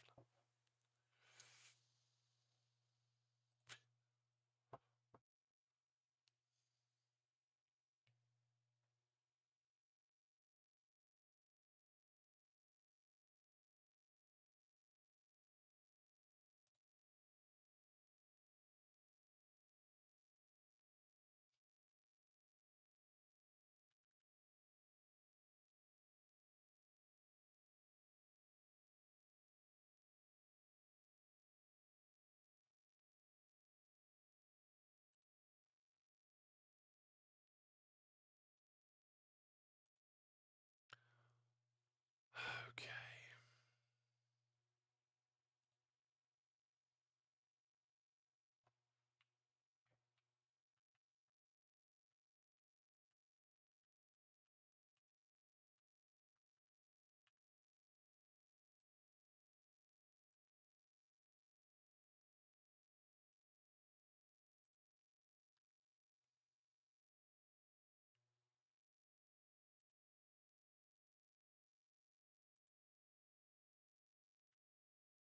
God, sniping me on those two has screwed me.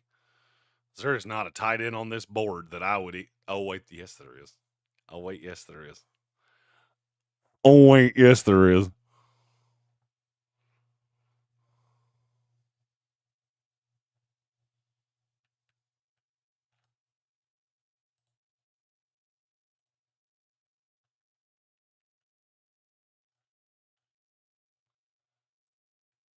I'm good now.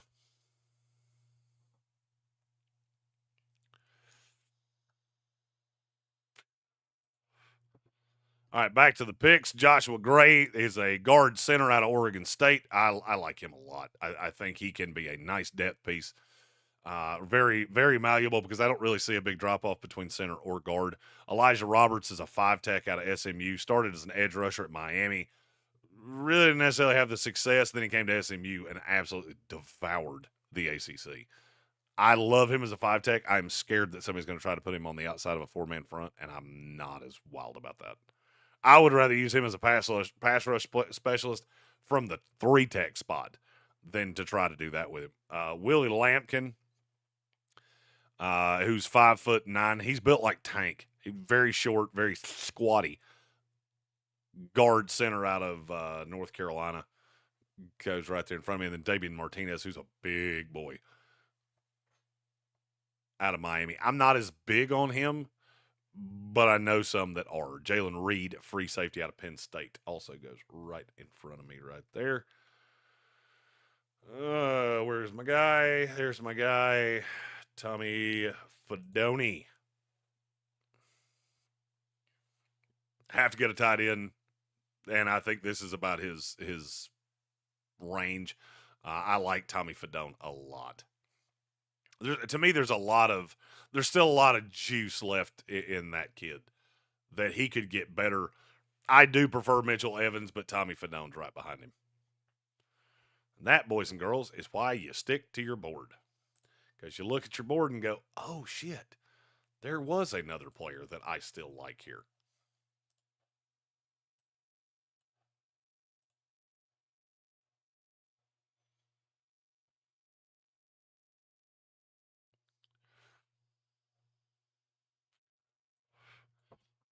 I think Bill Workman at this point knows my board as well, if not better than I do.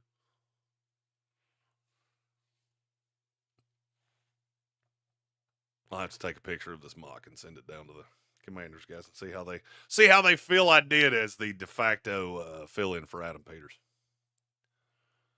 All right, so I'm going to close my internet browser here because it is really slowing this stream down.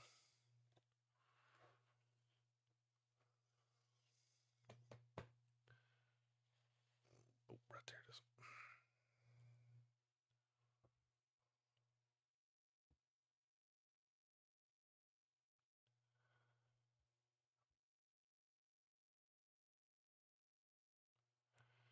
All right, about halfway through round 5, which will be the last round that we do here live on YouTube.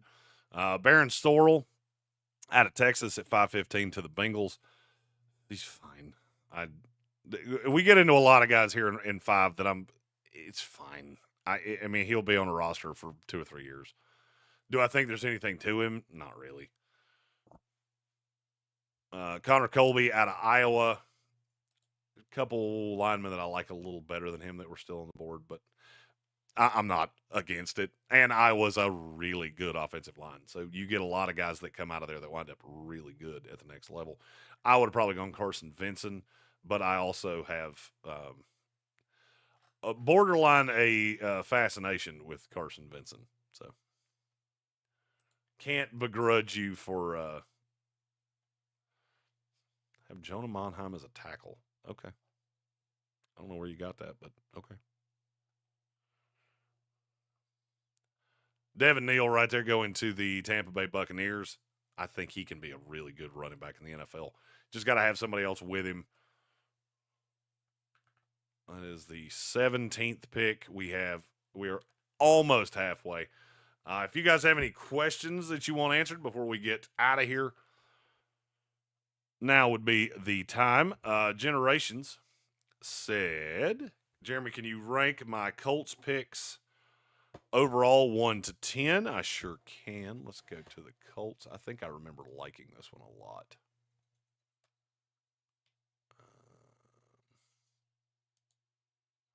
I know they got Tyler Warren. I remember that much.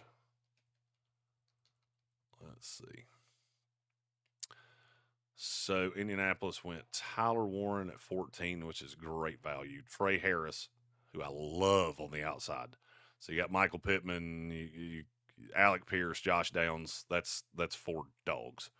And having Michael Pittman, who's not the greatest deep threat I've ever seen, pairing him with Trey Harris, who is a really good deep threat, is that's very intriguing to me.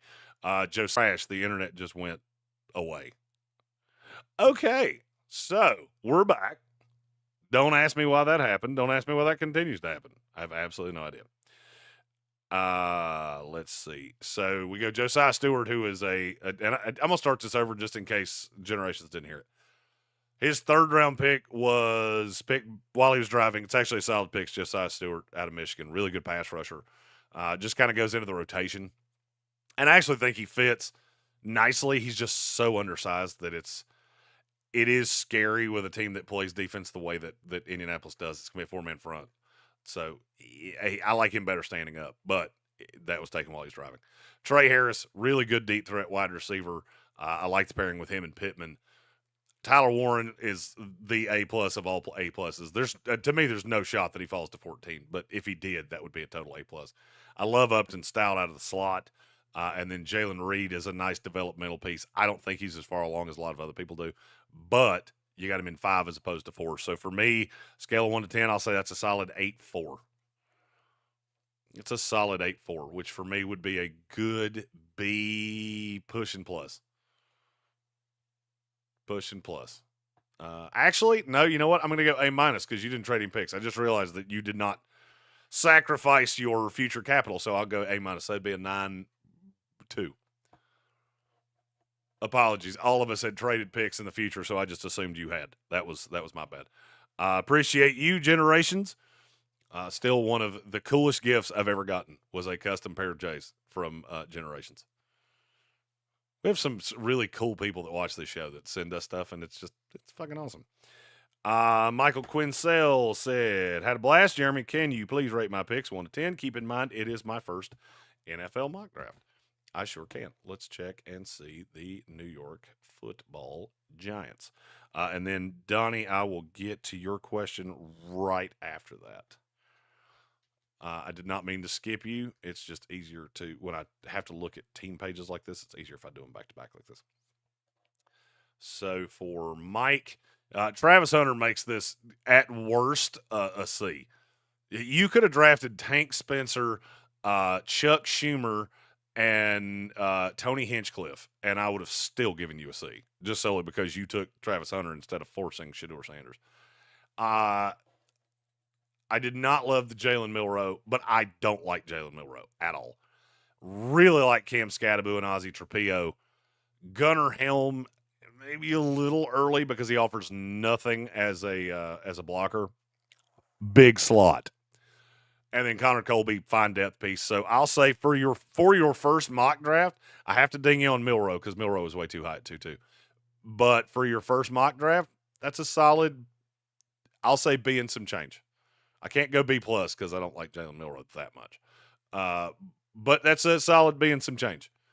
Didn't quite get the plus on the side of the red letter, but it's a solid B, and it was damn close to a B+.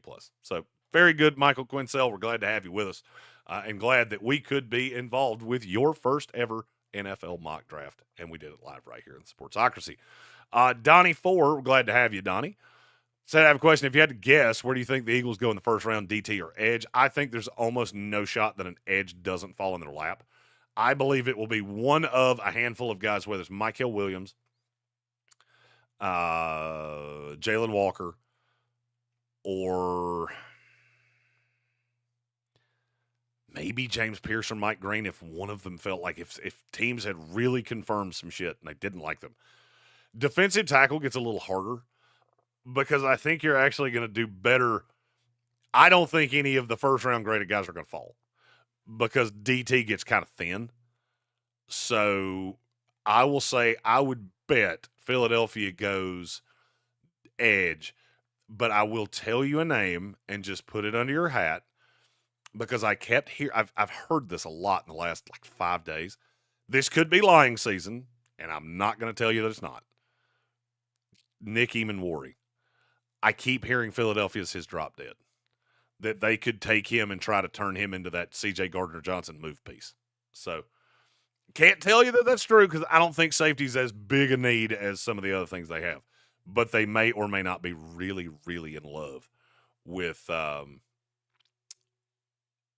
Eamon-Worry. Timothy O'Toole said Howie came out last week and said domestic violence takes a player off their board, so probably no Mike Greene if he were to fall for Philly. Well, here's the thing. We don't know. First of all, it wasn't domestic violence for Mike Greene. It was sexual assault. But there's nothing. There's no information. And yes, it happened twice. But there's literally no information. I've been trying to track that down for 3 months. There's nothing there. So I can't tell you it didn't happen. I can just tell you there's no information in it. So it's a very bizarre thing with Mike Greene. And I see these every year, and I go, how in the fuck do things like this happen? Where there's no information about what could potentially have been a horrific crime. I don't get it. And both of them were in small, weird little towns. So you do with that what you want. But I can't tell you it would take him off the board. They have FBI guys. I don't. So they've probably gotten to the bottom of it. It's just nobody's telling me anything. Michael Quinzel said to all the guys in the chat, I'm impressed with how much knowledge you have of the rookies. That's what we do around here. We're really we're a draft channel. We're a pro wrestling channel. We talk about the games. The games. Fucking games. We really want to talk about what matters, which is the draft. We are almost to the end. I can see the 6. We have 1, 2, 3, 4, 5, 6, 7, 8, 9, 10, 11, 12, 13, lucky 13 picks left here in this first 7-round listener mock. We're not going to get all the way through 7, just solely because we had so many computer teams. But I will set up the draft for next week tomorrow, and I'll put it out on the ESPN Radio show. So we got a week to try to fill this. But appreciate all of you for joining in here on what has been a very long live stream.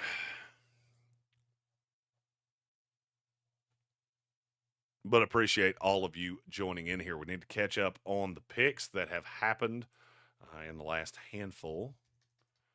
I'll get back to the top of the board here.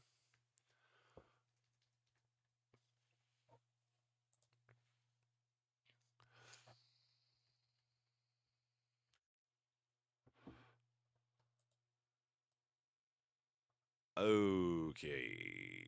Got Tommy Fedone, got Devin Neal. Tommy Hill out of Nebraska. Some of the tape this year was really bad, but there are encouraging signs with him. I don't know that he's ever going to be a starter in the NFL, but he's worth taking a shot on in 5, especially as bad as corner gets. And it does get really bad. Trevor Etienne to the Jets at 519. I do not have a draftable grade on him. If you take him, it should be in the 7th round. If his name was Trevor E.T. Smith, he would not be considered. I mean, look, the tape on him is it's bad. And at Georgia, it was really bad. Tyler Barron, I like him a great deal. He did not go to Louisville. Now that I'm just looking at that, he went to Miami. I think he is a talented player. This is about where he belongs. So I like that. I also like the next pick with Antoine Powell-Ryland. There are some people that think he's going to come in and be a real legit pass rusher off the jump. He just doesn't hold up against the run. So he's a situational pass rusher. Sebastian Castro ran insanely slow at the combine. And he's a small guy playing safety. But the tape is encouraging. He's one of those. Look, it could be Brian Branch. Brian Branch ran slow as shit at the combine and fell into the beginning of the 2nd round, and I promise you Detroit's never regretted taking him. So that could be the same thing with Sebastian Castro. Shamar James projects as a high-end special teams linebacker to begin with the hope that in 2 to 3 years he turns into an actual usable piece in the defense. Jalen Rivers, there are some people that really like him in terms of when I deep down, it's the 2 Jalens. Jalen Travis and Jalen Rivers are 2 offensive line prospects that it seems like a lot of people around the community like. Jay Higgins, I've talked about him ad nauseum. He was one of my 10 day 3 guys that could become starters. I really like how good he is in coverage. Dante Thornton ran really fast at the combine, and he's really tall. There's just not a lot of nuance to his game, and he needs to become a better route runner. So here in 5 to the Philadelphia Eagles, that's just not even fair. They'd have Dante Thornton and Johnny Wilson in the same offense. That's a 6'5", 4'3" guy and a 6'7" wide receiver. Philadelphia plays chess, not checkers. Let's see. Tyler Batty, high motor guy to BYU. In like, not love, but 5 is a really good place to get him. Jordan Hancock, there's not a lot to the tape that I'm up and down, that I'm jumping up and down about. But You're taking a shot on a corner, basically from here on, if you're taking a corner, it's beauty's in the eye of the beholder. They better really fit your scheme because there's not a ton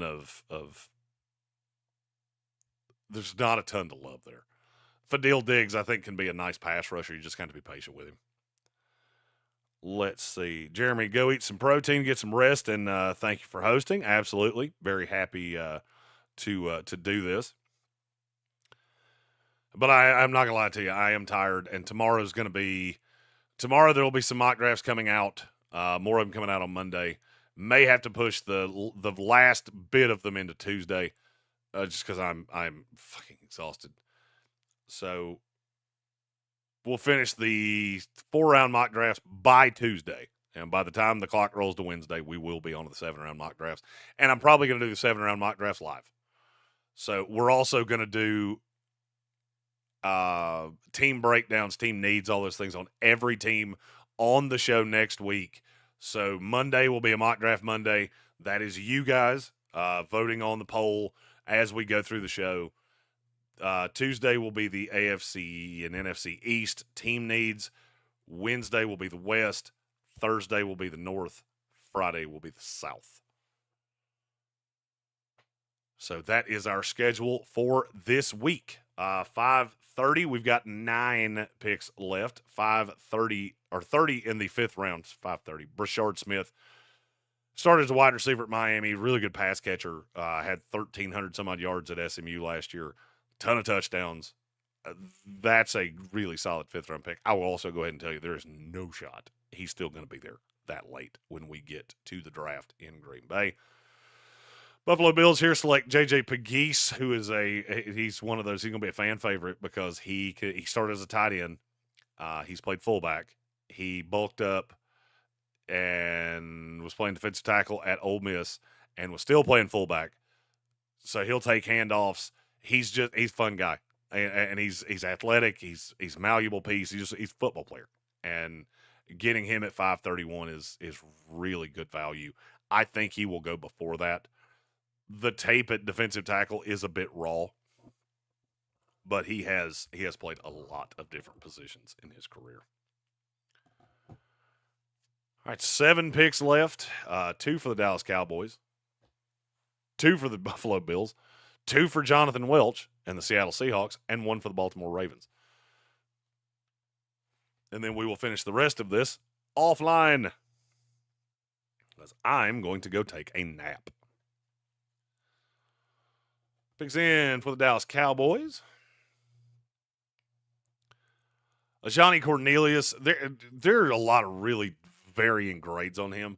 There are people that think he could go in day 2, and that's nanner stuffings to me. But catching him right here at 531, or 532, excuse me, I can't complain about that in the least.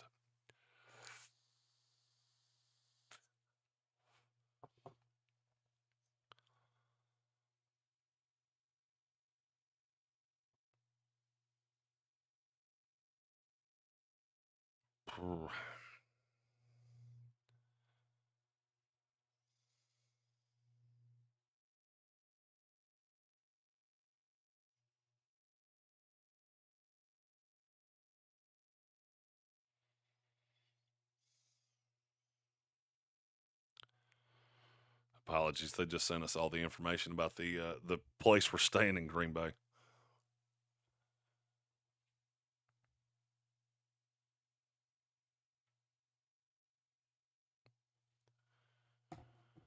Oh, Dallas Cowboys second pick here, Jake Brenningstool, big slot out of Clemson. He's not a good blocker at all. Can't play in line. He's basically just a glorified slow ass slot receiver, and I do not like him at all. I have an undraftable grade on him. He is a non-priority undrafted free agent. I have 540 players on my board. I bet Jake Brenningstool's 535 when it's all said and done.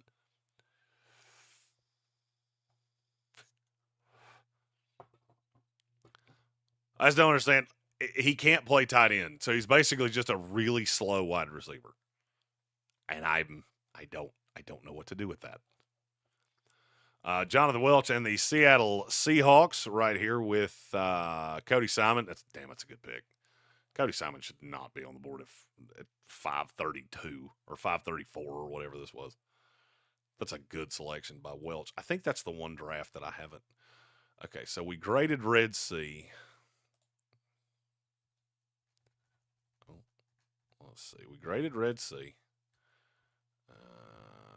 We graded William Workman. And obviously it only got better because he sniped me in the 5th round on 2 guys that I really like. Let's see. We graded Indianapolis. We have not graded the Chargers. Okay, so they went Walter Nolan, Jaden Higgins, Terrence Ferguson. That's a hell of a first 3 picks. Ollie Gordon's the thumper between the tackles. If you can get it out of him, then that's a really solid pick. And then Tyler Barron at 5. That's an A- for the Chargers. Curtis Davis did a great job with the Chargers in this mock. Let's see.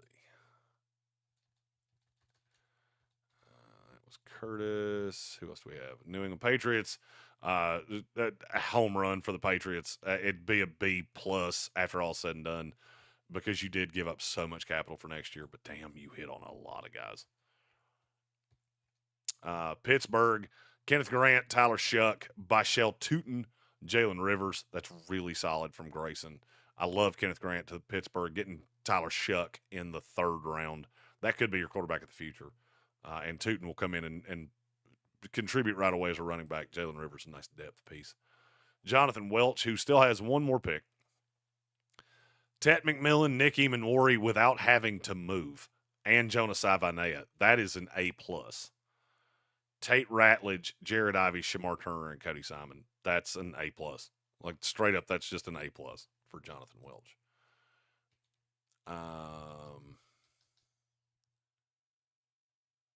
2 back-to-back Bills picks. We'll get to those in a minute. Welch's pick, we'll get to that in a minute as well. Make sure we don't have any more guys to evaluate here.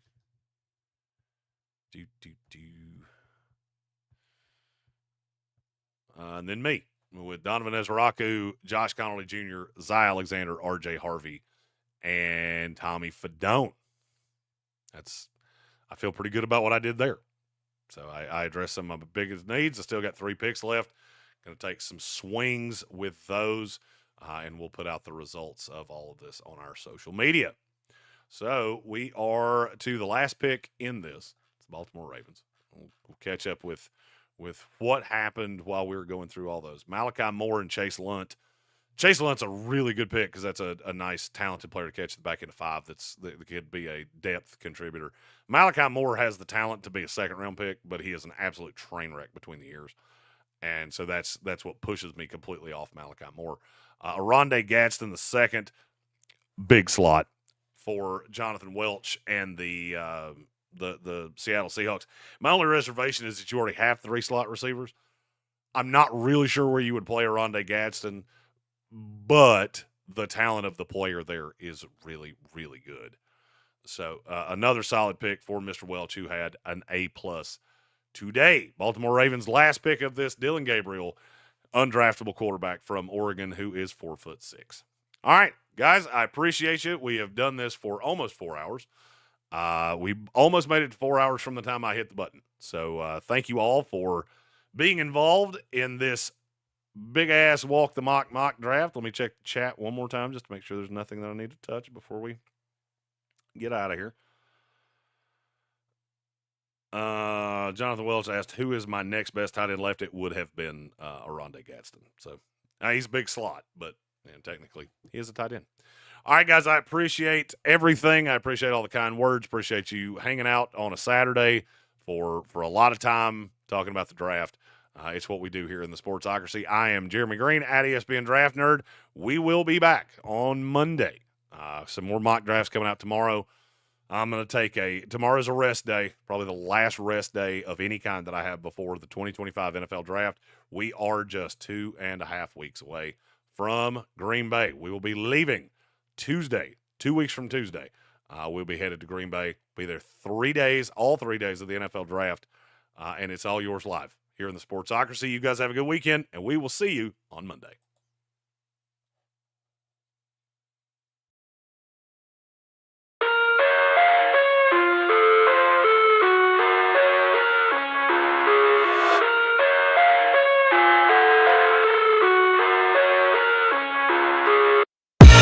I live inside my own world of make-believe.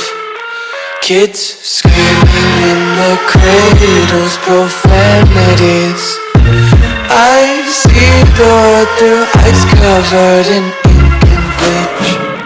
Cross out the ones who heard my cries and watched me weep.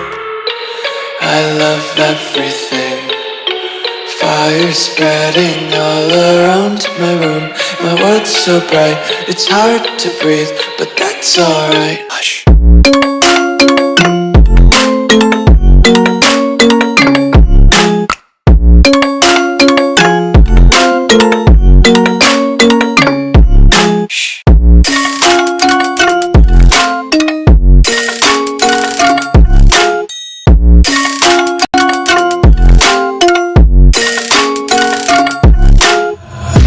Tape my eyes open to force reality.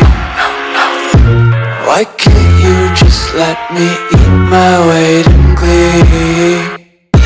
I live inside my own world of make-believe. Kids screaming in their cradles, profanities. Some days I feel skinnier than all the other days. Sometimes I can't tell if my body belongs to me. I love everything. Fire spreading all around my room. My world's so bright, it's hard to breathe, but that's alright. Hush.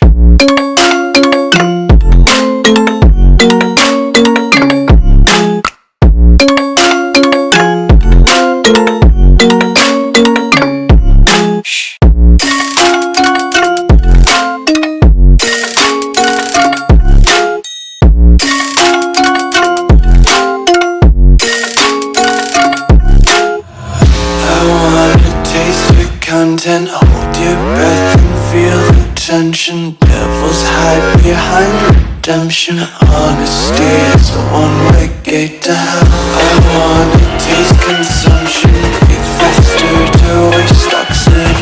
Hear the children sing aloud. It's music till the wick burns out.